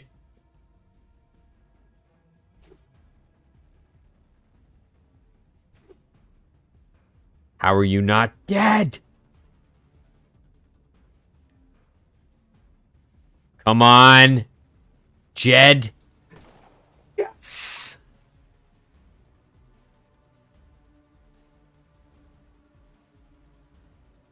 I don't think Jed can move right now, right? I don't think he can move. 12 evasion. We're leaving him at that. 32%. 32%. That's not a big percentage. What does this guy have against us, though? Poison, 7 HP per turn, 2 turns. So he gets hit by poison one more time. We hit him with a... Why don't we hit him with a short burst or a focused burst? Staggered. You need to boost accuracy and recoil control, or a long burst is 16 AP. That's everything we've got. 5% chance. Okay, never mind. Short burst, 5%. Focused burst, 17. Regular shot, 32. Headshot, 32. Hand? Enemies hitting too often? Target their hands to reduce their accuracy. We can take 2 hand shots at this guy. Or do we go all in on damage? This is tough. I think 2 hand shots. Let's try. Let's just try. Come on. Okay, 22% is a no-go.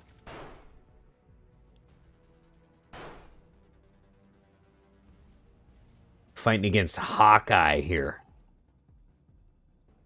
Although our boy Hezekiah has got the...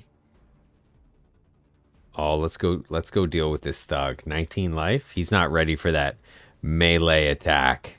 You think?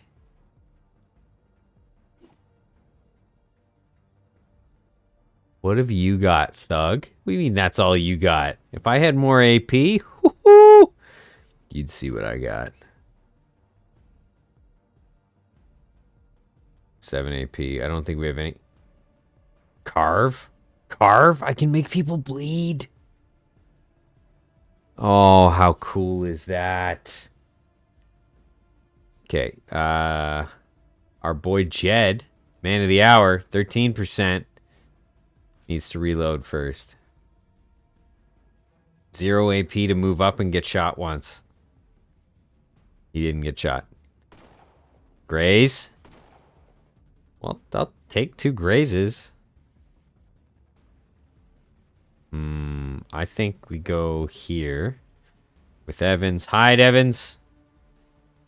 10. What do we have on 10? 10 AP, 8 AP, 9 AP. Aimed, weak point.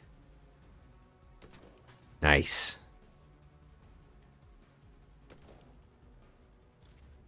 You're only making me angry. Don't do it. Ugh. Farewell, thug. Why would Hezekiah say farewell? Maybe he's really proper. Farewell, valiant foe. Okay, I say we just put ourselves between Jed and Black Will. They don't like each other.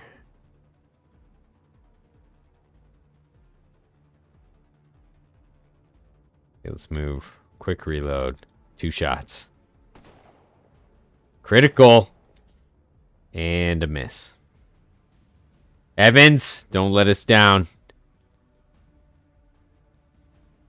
Here goes. Weak point. AP 9? No, 2 shots or weak point? 2 shots.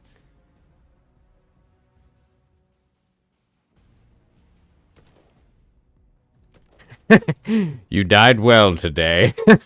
Okay, Worf. That's very Klingon, very Star Trek of you. Evans! You're going down, Black Will. Okay, never mind, just a graze. 7 AP. Can we hit him with a bleed? Carve. 7 AP. Consider yourself carved, Will.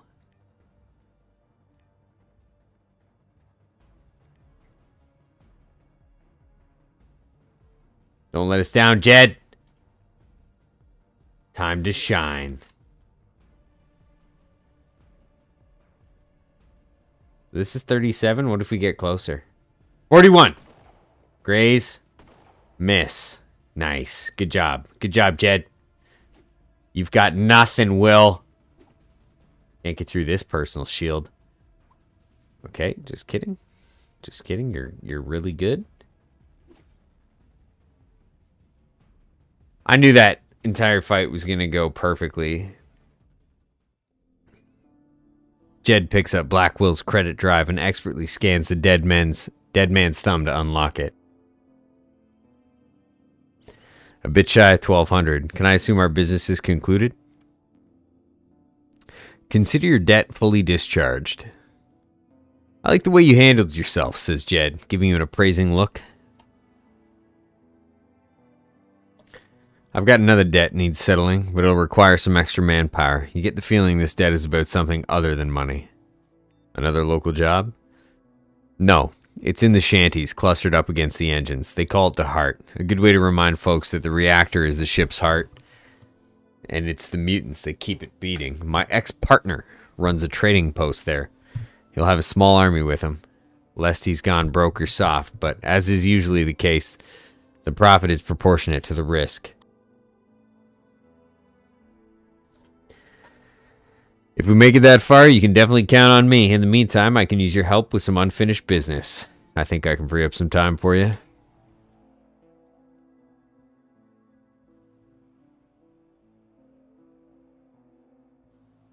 Ooh, nice. Lot of loot here. Piper Jack, multi-barrel pistol. Machete. Oh, we have a truncheon, and a truncheon reminds me of Shadows of Doubt, the detective game. Fantastic game. But we have a machete, which is the closest thing we've gotten to a sword, and we have a trench coat. Boom. Machete time. Boom. 9 to 11 damage. Huge damage. Huge damage. We could do 10 to 12 with the truncheon, but we chose bladed items. Maintenance HUD. Let's get this helmet off. This helmet's ridiculous. Raider boots. So sneak penalty is terrible on that. So let's consider this for a minute. Shield arm guards, however. Better armor there. Heavy boots. Better armor there.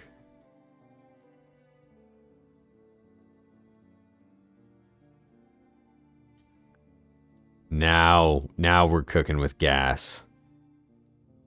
Okay. 342 fancy ballistic vest. We'll take that as well. Wow. Looking fresh. I also think I got a level up here, so we'll have to figure out how to best allocate those points. Let's go to our man Jed. You know what? No. Yeah, let's go to Jed here. So Jed comes equipped with a bucket helmet, damaged heavy ballistics, welding boots. The man is a monster. He's already armored to the teeth, and he comes with a utility bar. Let's give him a truncheon and go back to Evans here. Let's make sure Evans has kind of the best that we can give him. Now 785 -7 for that assault armor. What's this guy's armor? 864 785 864 equals what? What are we working with here? Yeah, you know what? 8 and 7 is 15, and 5 is 20. 8 and 6 is 14, and 4 is 18. Boop. So we're going to give him... This gives overall better benefit here. Raider boots, 797, and we have 574. Let's check Evans. He's got room for some Raider boots, maybe. Nice. Look at the pointed toes on that. Lord Farquaad. We'll give him the Raider arm guards as well. A sweet, sweet helmet. And let's give him the Geordie LaForge. Okay. Maybe he needs a sweet, sweet jacket too. Why not? Wow. He kind of looks like a member of the SS. That was not intentional.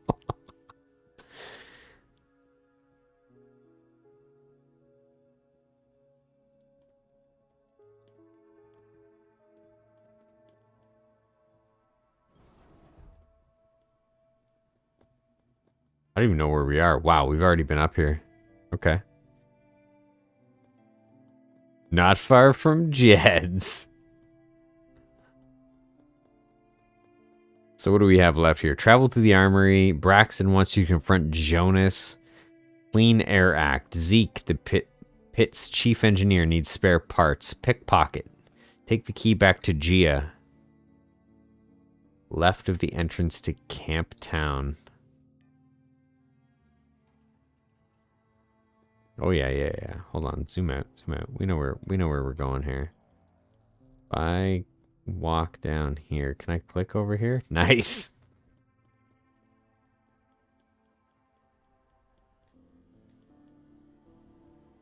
So we're gonna go back to this person. I think she might give us some money, hopefully. And I believe there's a quest we can pick up in the Church of the Elect. Once I grab that quest in the Church of the Elect, that's about as... What's happening here? Let me into your house. Once we go to the Church of the Elect, that's about as far as I've gotten. Any luck? Give her the key. See, told ya. Let's go get our money. Oh, boy. Follow her.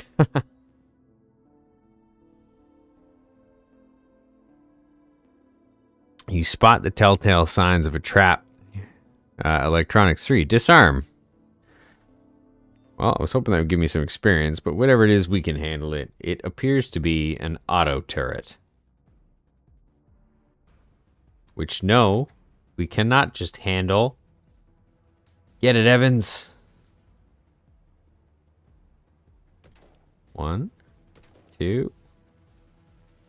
Only 2. Just 2 shots. Why would we want more shots? Yeah, Jed. We brought you along for a reason, and Evans is super close to dead.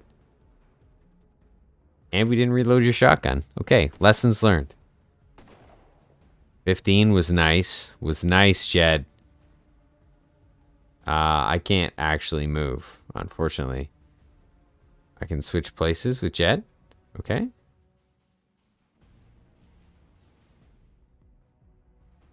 And hopefully move here. And then smash you. Smash. 6 AP is the normal attack, so there'll be no smashing. Hopefully it just attacks me.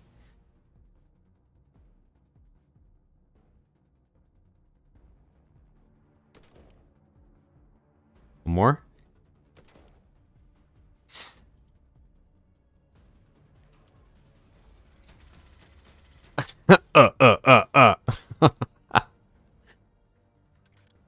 I like how you can hit R to reload. Come on, Jed. Thank you. Tricky. Let's see what he's hiding. Gia rummages through the strong box until she finds a credit drive. Doesn't make any sense. There's less than 500 here. I thought. Doesn't matter what you thought. You promised me 500, so hand it over. Better than nothing. Let's split the money and go. No. Let's make the alcoholic lady who made me fight people and a turret. Can't be serious. Dead serious. Alright. It's all yours. No need to get all worked up over nothing. She takes another step back and disappears into the darkness. Yeah. Give me that cheddar. Risk my life for you.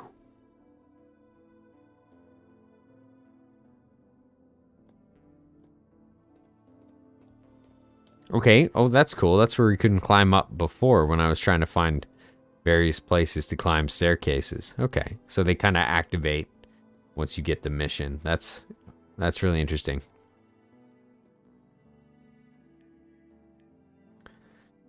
And I just found a new button. Toggle reaction attacks for this weapon. Did not know. Had no idea that button existed.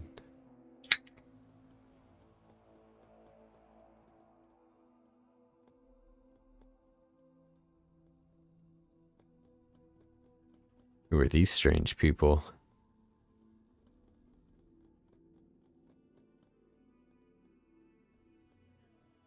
F the habitat. Okay, well, clearly there's some strong opinions in this part of town. Ooh, who lives back here? Thug. Hank. Thug. What do we think? Yes? No? Oh wait, hold on. Let's figure this out. Assign specialists. Biotech, Jed, obviously. Electronics, Hezekiah. Computers, we'll go with Hezekiah. Lockpick, Evans. Stealing, Hezekiah. Sneaking, Hezekiah. Okay, great. Let's heal everybody. Great reminder game. We're using 6 med kits. Heal. I like how it makes you confirm kind of on all those levels. I'd be interested to make a couple different types of characters in this game and try for various different types of playthrough. I don't mind melee so far. It seems pretty hard to get going. Wow, okay. 2 rough-looking men turn to focus their collective cold gaze in your direction. A badly beaten scav is moaning on the floor behind them. The thugs say nothing. Make it your business. Save. Nobody's got time for saving. This guy just said, "You want to die, fool." So we're initiative attacking. I have not done Iron Man. If I was doing Iron Man, we'd be done already. We would have been done 30 minutes ago. I actually replayed one fight. So no, this is a learning experience for me and everybody else.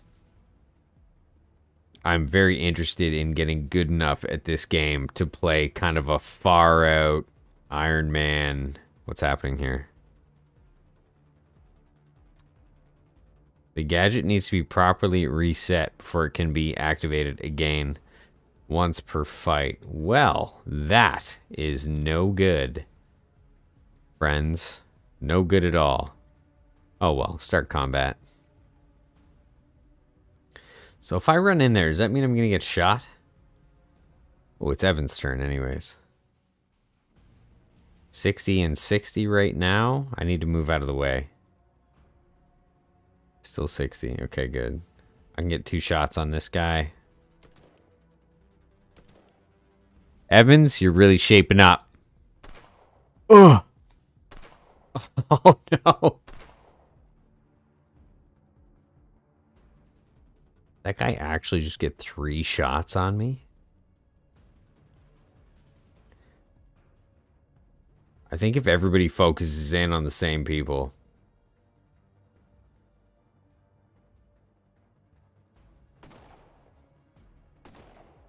$15!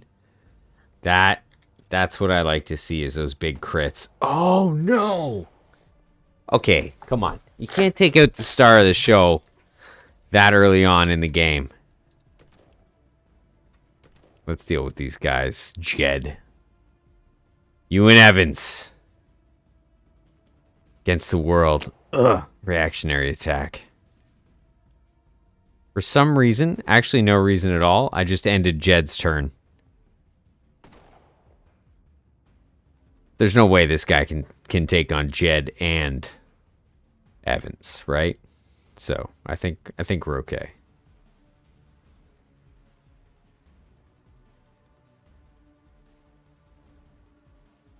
Weak spot shot, headshot, headshot.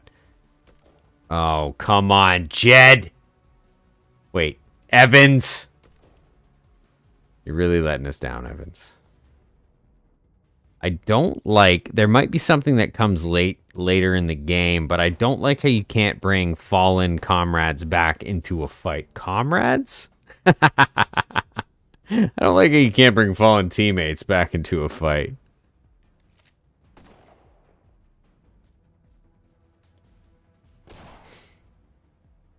Nice, Evans. Jed, do you want to get into some close combat? Come on, Evans. Pull your socks up. Jed, close combat with the truncheon. 48, better chance with the shotgun. 1 with the shotgun. Miss. 1 with the truncheon. Let's do this. Boom. Okay, it's just a graze. I think we're going to go truncheon for this, though. How many turns before he bleeds to death? 1 more turn. If you were wondering. Thankfully, Jed!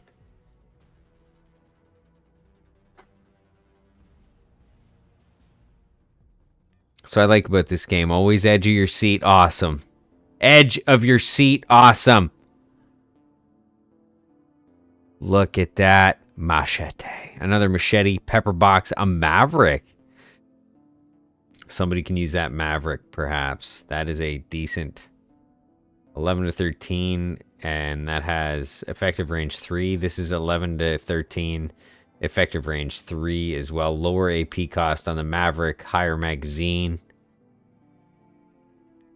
Oh, this game's so cool. Okay, let's go back. Make sure the party's healed up again. Medkits, they're going to be a real expense. I can feel that coming. I'd really like to play this game, Iron Man. Thank you, the Scav says as he staggers to his feet. He gives one of the corpses a half-hearted kick. Bastards.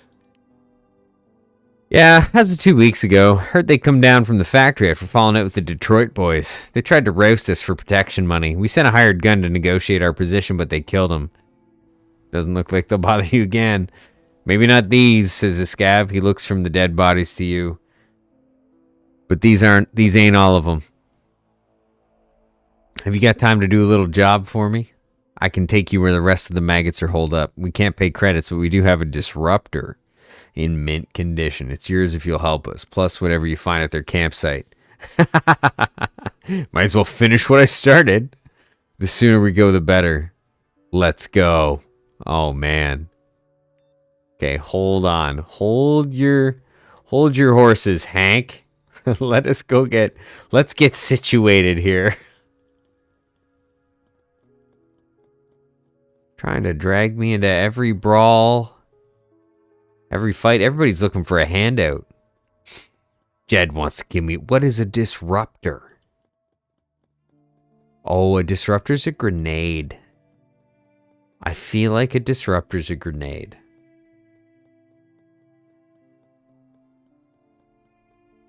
I've never been here before. I like to think I've played this game a little. I gave it a couple hours once upon a time, but I have no idea where I am.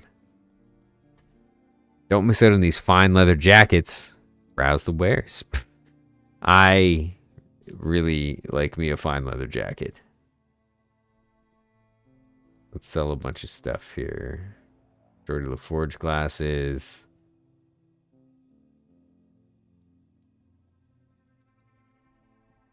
Three sets of worker boots. Nice. Machete. Knife. I don't know if we'll sell this pepperjack pistol. Piperjack. Pepperjack. Ranch. It's the ranch pistol. Oh, look at all these jackets. So cool. Scrapper. 223. -2. -5 sneak penalty. Do I have a negative to sneak here? I do. Oh, that's not good. I actually don't want that negative. Sneaking becomes a very valuable kind of skill later on. I guess I could just take it off. Okay. Hold on. Traveler coat. Gonzo. Scrapper coat incoming. 223 251 223 2251. Wow, much more. 223 2. Armor handling is -2. Armor handling is -2. See, it's the exact same, just different color. I'll take it. Rule number 1, look good. Rule number 2, know what you're doing. Rule number 3, if you don't know rule number 2, revert to rule number 1. Look good. Jed is our hero. Oh, what's back here? Come on. Don't give me this. No doors, nothing. Ooh.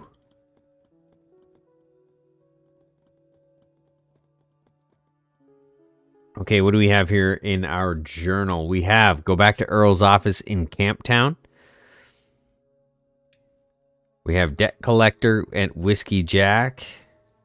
Okay, let's do debt collector at Whiskey Jack. This fast travel option makes this game much more enjoyable. Nothing yet. Leave. Talk to Jack. Here's Jed's debt. Paid in full. Minus my fee. Oof. Okay, next we have... Go back to Earl's office in Camptown. Earl's office. You need a little more time. The Grangers took the client, but I can get him back. Do you have anything for me? Client came in when you were out. Name of Faith Ward. Ward Salvage was a prospecting outfit operating out in the frontier. They recently happened on a valuable find. Like once in a lifetime valuable, but ran into a bit of a snag trying to sell it. Now, Miss Ward is the last breathing member of that organization. The lady wants to reclaim her rightful property and deliver some old-fashioned retribution on the low down. Cowardly scum that stole it. Earl spits on the floor to further elucidate his feelings on the matter. After a quick examination of Miss Ward's finances, I assured her I knew just a man for the job, someone intimately familiar with the legal term extreme prejudice. Where can I find her? Take the stairs down on your right. You won't miss her. I'll take care of it.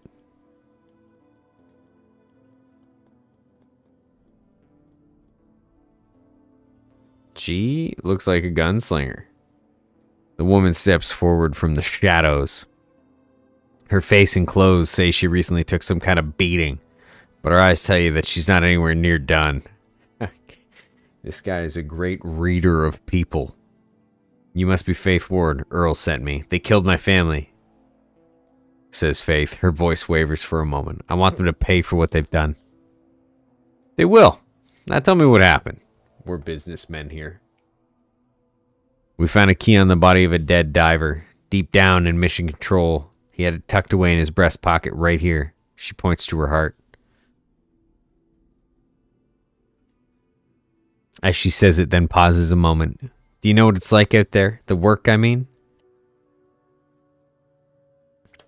Our days are spent sifting through piles of junk, looking to turn the littlest kind of profit. English died on the colony ship. Broken down droids that might have a part or two worth jimmying out. Batteries and smashed plasma weapons that might still hold a charge. Skeletons with battered old implants. We're trying to make a living out of a fool's errand, but most of us think there's some chance of striking gold out there. I never did myself, not until I saw that key. What happened next? I don't actually care. Faith. My father made a deal with Lazarus Foley. Took my brother and 2 men who worked for us with him. Show of strength, he said. 2 tears trickle slowly down her cheeks. But somehow only make her seem harder. Okay. My father, my brother, the hired hands, they didn't return. But Foley's men did this. Came after me that very night, cleaning up loose ends, I guess. They sound like thorough people. What makes this key so valuable? Just all business, all the time. How many electronic keys have you seen in your life? Not an access card, but a real electronic key. I've never even seen that lock that goes with a key like that. It stands to reason that whatever's behind the door, fitting that key is worth a fortune. Could be it opens up the command center itself. Who knows? Could be. So how am I going to find this Foley? He's probably staying out of sight. That's the easy part, says Earl, appearing out of nowhere. I'll send word to Foley that I have a buyer for the key. Whether he intends to make an honest sale or an ambush, or ambush you like he did the Wards, he'll arrive with his men ready for war. I best get ready then. Yeah, no kidding. Okay. I don't think we're ready to take on a whole gang just yet. We need to get some levels in the tank.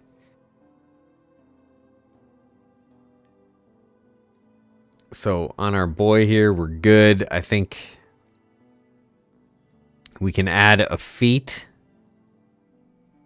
to Evans, and we can add a feat to Hezekiah. I really wish we had named him something differently.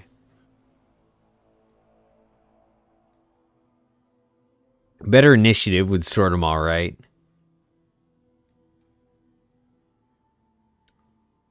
This is kind of cool. I wish I had known Lone Wolf was a... Wow. Colony ship solo Iron Man?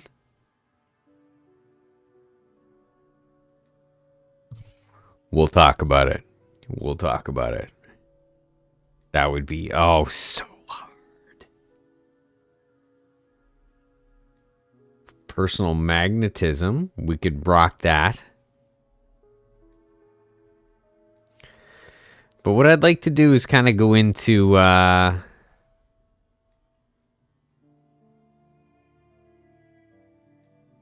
maybe go into a bit of melee here. Berserker. Melee attacks cost -1. Aimed attacks are permanently disabled. When 13 HP or less, +2 to damage. Or heavy hitter. Melee stagger, +20. Penetration, +20. Critical, or +10. Critical damage, +15%.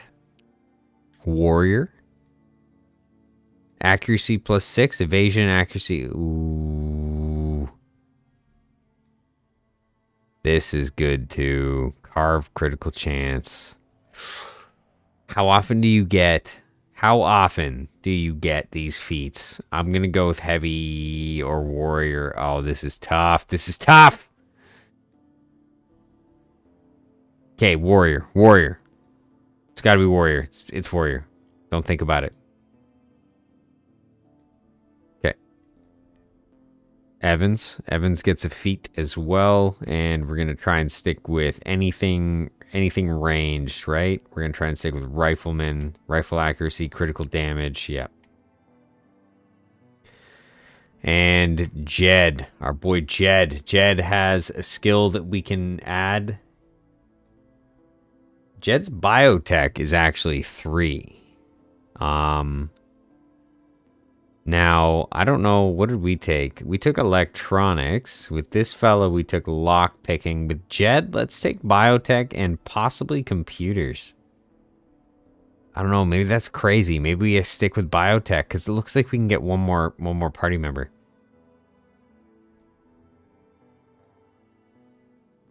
This is tough. I'd like to go computers here. We're doing it.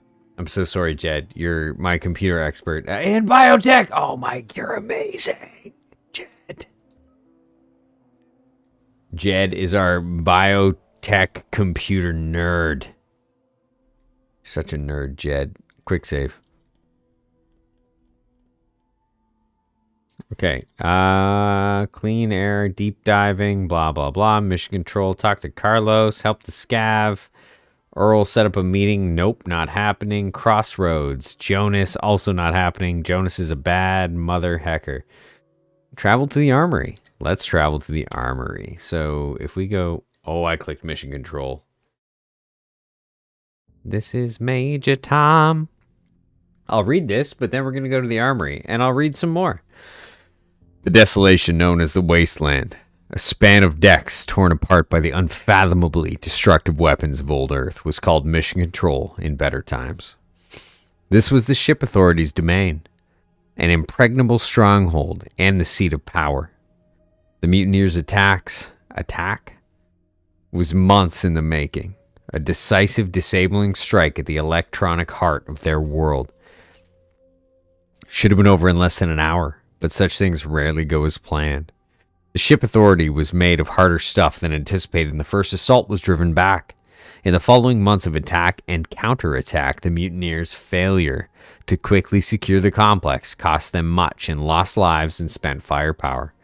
When forced to surrender ground, both sides adopted a policy of destroying anything not of immediate use so as to deny it to the enemy. Decades later, deteriorating conditions at home began to drive explorers and treasure seekers farther and farther afield, until a lucky group wandered into the fringes of that fabled battlefield when the first news trickled back of decks littered with the technological marvels of old Earth. The scavengers swarmed like maggots devouring a carcass. Inside of a month, the first 2 decks were swept clean, but moving deeper into the seemingly bottomless ruins was a more daunting challenge. The entire zone was unpowered and bitterly cold. Portable lamps provided the only light. Fused doors and warped bulkheads made a maze of the original corridors, and descending to the lower levels, now accessible only through jagged holes in the decking, was a treacherous proposition. Add in the traps left by the long-dead defenders of Mission Control or by prospectors, hoping to dissuade the competition, and more often than not, it was a one-way trip. Explore! Just kidding. We're going to the armory. And I'll have to read another blurb again, so brace yourselves and pray for my lungs. With row after row of gutted depots, the armory stretches before you as a shell of what it once was. The mutineers hit it fast and hard, overrunning the surprise security forces and stripping it of its supplies. Weapons and armor meant for the future colony flooded the ship, turning the mutiny into a full-fledged war. The ship authority held its own in the end, keeping control of the lower decks, but at a great cost that went far beyond the armory's lost supplies. Continue. Stay alert, says Evans, glancing around nervously. Too many people have disappeared here lately. Figured as much when Tanner handed me that keycard. He wouldn't have parted with it if he could make the trip himself. Jed. He's smarter than he looks then. The minute he acts like he's got the Holy Grail is the minute the whole effing round table comes at him with their swords out. Best to keep a low profile, that's for sure. You think the key is real? Asks Evans. Maybe it is, maybe it isn't. But since we don't have anything better to do...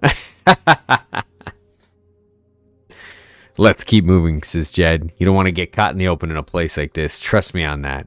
Explore the armory. Okay, let's zoom out. What do we got here? Armory. Examine the crates. Too heavy to move by hand. Maybe we need a crane. Perhaps. Keep clear. Control panel. Electronics. Replace a dead module. Done. Boop. Success. You're rewarded with more lights waking up from their century-long slumber. You still have a long way to go, but it's a start. Check the monitor. Hold up. Leave. I think I had... don't we have Jed? Jed here has computers, level 3. A dust-covered control panel. A few remaining lights indicate that it's still clinging to life. It would take more than a miracle to make it fully operational. Check the monitor. Computers. See if you can move that big container over there. It's blocking your way. Ask Jed to. Let's ask Jed. The crane comes to life, loudly screeching and protesting as it moves across the ceiling. It grabs the crate, but drops it to the floor a few seconds later. No matter. Now you can get through. I don't think I've ever done that. Give me your crates. Hello, a mummified body.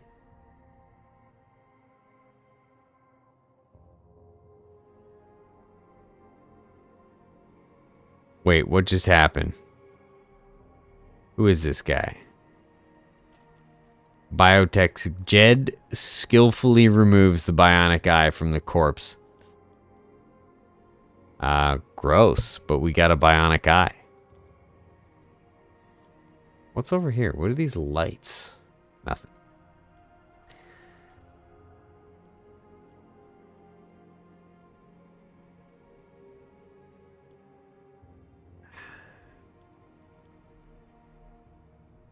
This seems like some kind of capsule, some kind of lid.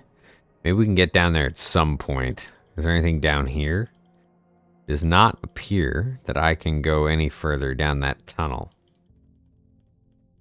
Squeezing through. Several devil frogs are tearing strips of flesh from a long-dead corpse. Judging from the hole in his chest, it was a shotgun blast that did him in, not the frogs. A few years ago, you'd never see frogs outside of hydroponics, but the fungi must have driven them out. And now the mutant bastards skulk about whenever they can find rotting garbage, sometimes of the human sort. Luckily, they rarely attack the living, so if you leave them alone, they'll do the same. Unluckily, they're squatting between you and the dead man's pockets, and they're not likely to move without a fight. Attack! Shield on. The frogs look small, but so do pit bulls. It'd be good if we had goggles. Miss Jed. Big mistake. Wow, they are coming at you.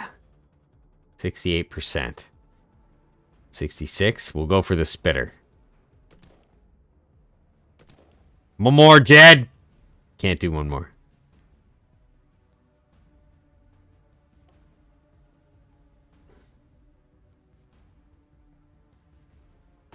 Nice. Gate 1. Miss. Come on. Jed. Truncheon time. Boom. Okay. What are you... Really letting us down here, Jed. Chop. Graze. I'll take a graze. We have a shield. Everything's working out.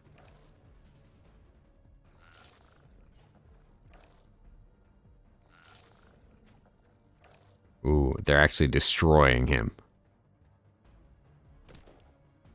Evans. One more. No, he can't do one more. This whole too many AP per shot thing. Jed the Destroyer. I don't even know why anybody else is on the team. 12 damage. 12 damage again. Ezekiel is really starting to pull his weight. Unlike Evans.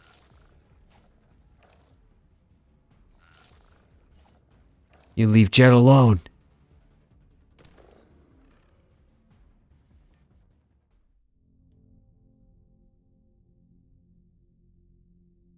Apparently, frogs have nothing worth looting. But they cost us a med kit. Similarly, this guy has very little worth looting. 3 med kits, though.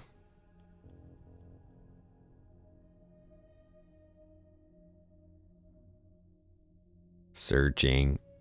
Searching.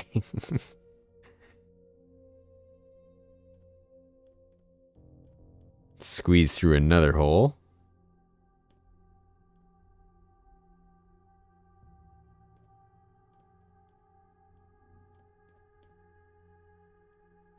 Okay, electronics, strip for parts. Nice. What else do we have? See if there's anything left in this crate. Couple bullets.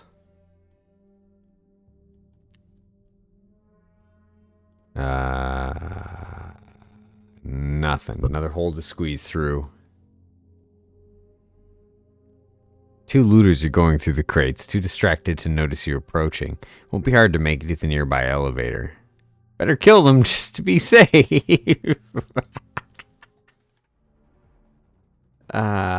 Too good. Too good.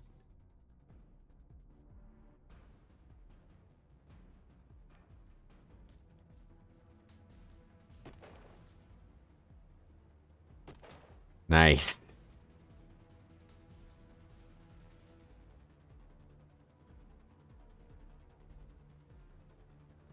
Come on, Evans.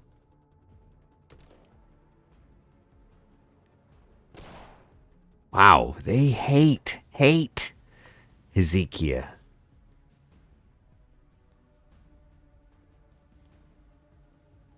Uncle Jed's gonna sort you out. Wow, no he is not. Not with those percentages.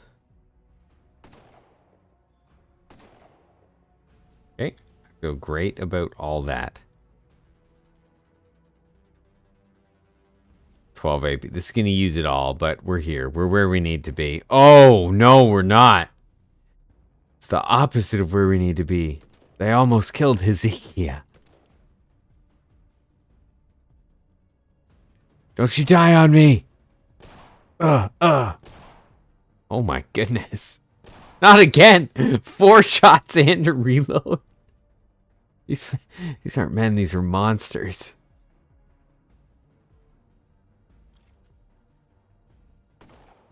Come on, Jed. Weak.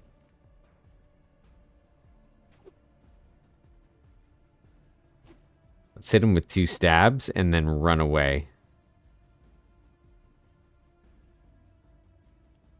Don't put Evans in the way. Kill him! No. 4 AP. One shot. Can you believe that? No way you're getting Evans, okay?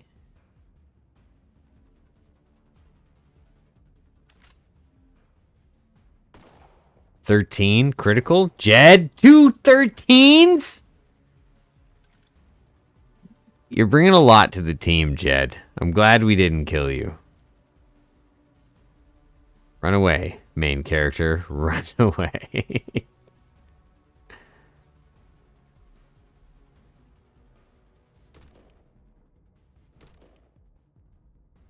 Don't go for him. He's going for him. He healed. No, he's not. He can't. Jed's a brick wall.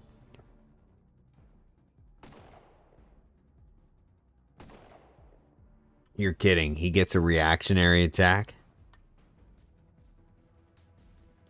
Done for. No, 5 AP. Give us something. 7 AP, 5 AP, fast attack.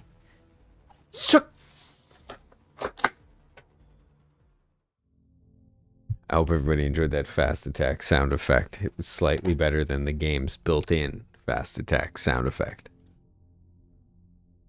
This game is super cool. Okay, let's check everybody's gear. Jed is level 4 somehow. Andy's got subdermal armor implants.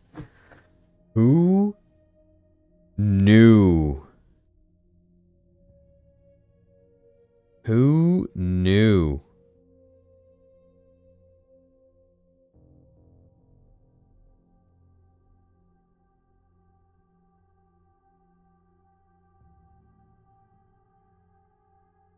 Okay, damaged assault armor. Let's upgrade Jed to a, wait, 785. This is 332. I don't think I think Jed's, he came with better gear than the rest of the team. We will give him a stim, though. And I was mistaken. Stims very clearly get used up after one single fight. That knife, 6 to 9. How are we doing with this one? 9 to 11. Our shotgun is 12 to 14. This is 11 to 13. Jed shotgun, however, 11 to 14. Okay. Still good. Everybody's all still good.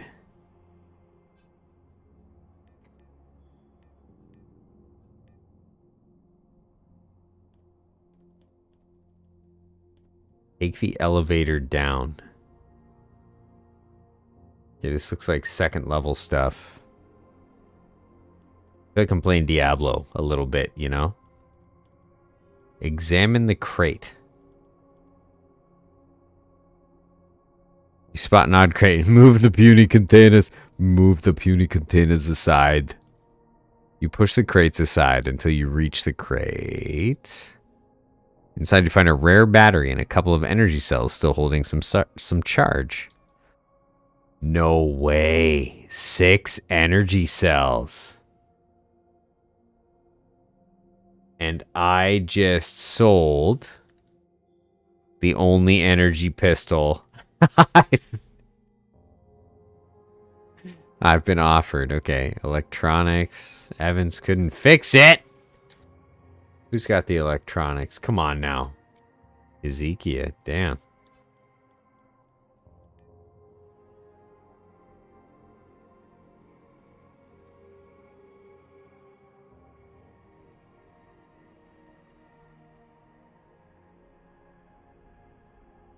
Was this game made by the devs for Wasteland? It looks very similar. That's an awesome question. I never played Wasteland.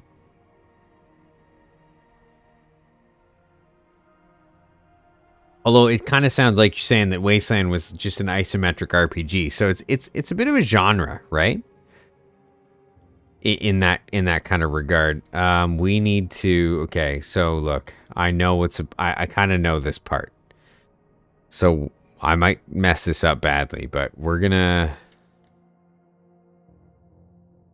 Anything here, get rid of our sneak capability. No? Let's get crazy. We're going to sneak past the guards, okay?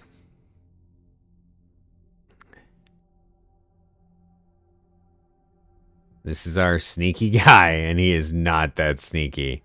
So this is their suspicion meter.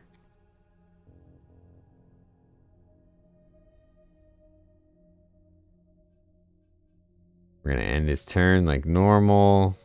Everybody else gets to go. We're going to make some noise.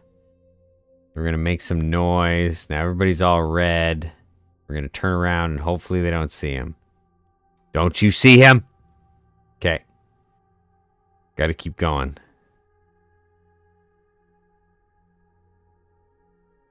Her suspicion just went way up, which is not good.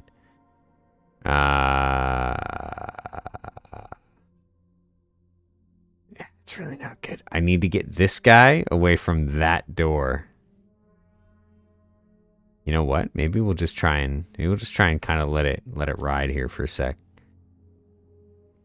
She's gonna. Oh boy, not cool. Not cool. Go back to your house. Don't talk to me. Leave me alone.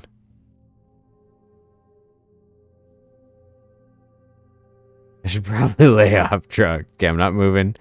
Think she'll go back? If she goes back, we're pretty golden here.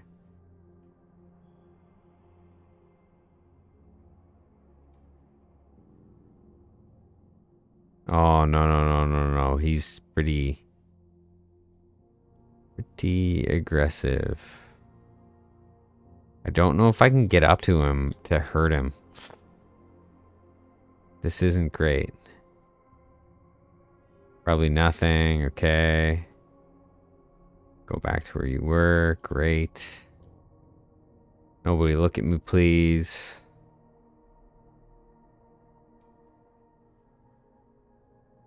Turn back around. Okay, I think I can get to him. 14 AP. No, that's not good. Maybe let him get a little bit more chill. I don't think I can do this. We're going to try. I don't think I've got what it requires here.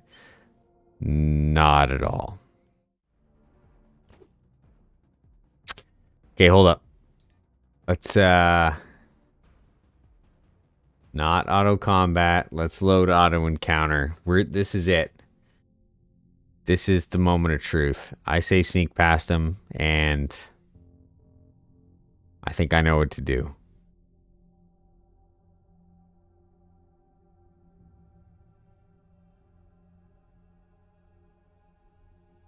I'm gonna go here. End our turn. I'm gonna go here. And take down 55 out of 55.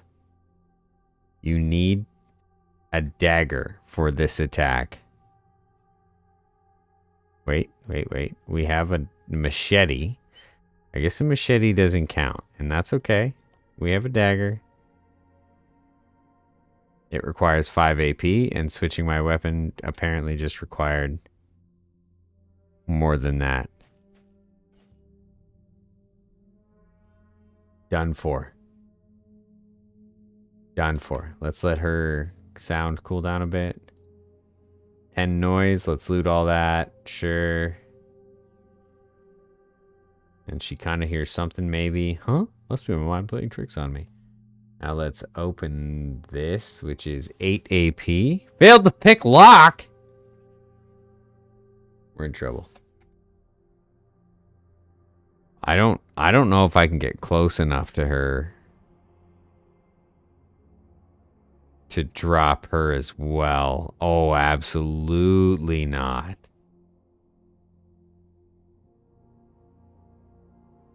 Okay, we'll let her turn around again. 8. I can do it. I can do it. I don't know what's going to happen here.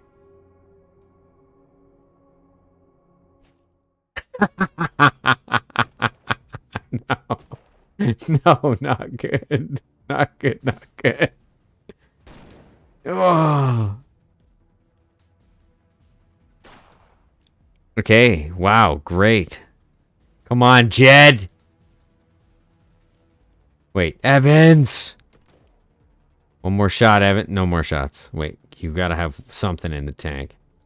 Snapshot. Yes! Evans! Get out of here with your submachine gun. 6 AP, 4 to shoot. 8 and 8 is, or 4 and 4 is 8 and 6. Yeah, we got it. We got it. If he goes here, we get 2 shots. Blocked. Get out of, oh, come on, man. Really letting me down, Evans. 1 shot. Back into cover. Good crit.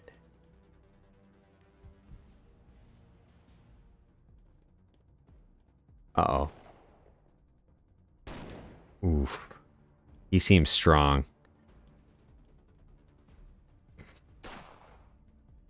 This is not a winnable fight. Done for.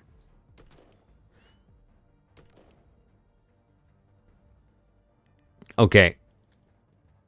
Now that we've learned that this door requires free lockpicking, we're going to have to figure this one out.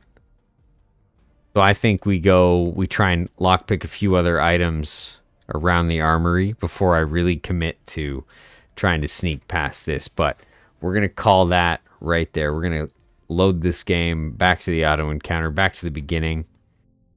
We got that sweet sneak attack, which was cool. Kind of figured out how to run this. I am actually leaning pretty heavily towards trying this game in a solo Iron Man fashion. Now, I don't know how that's going to go. I think that's going to look like a lot of kind of conversational audio options and a lot of sneaking.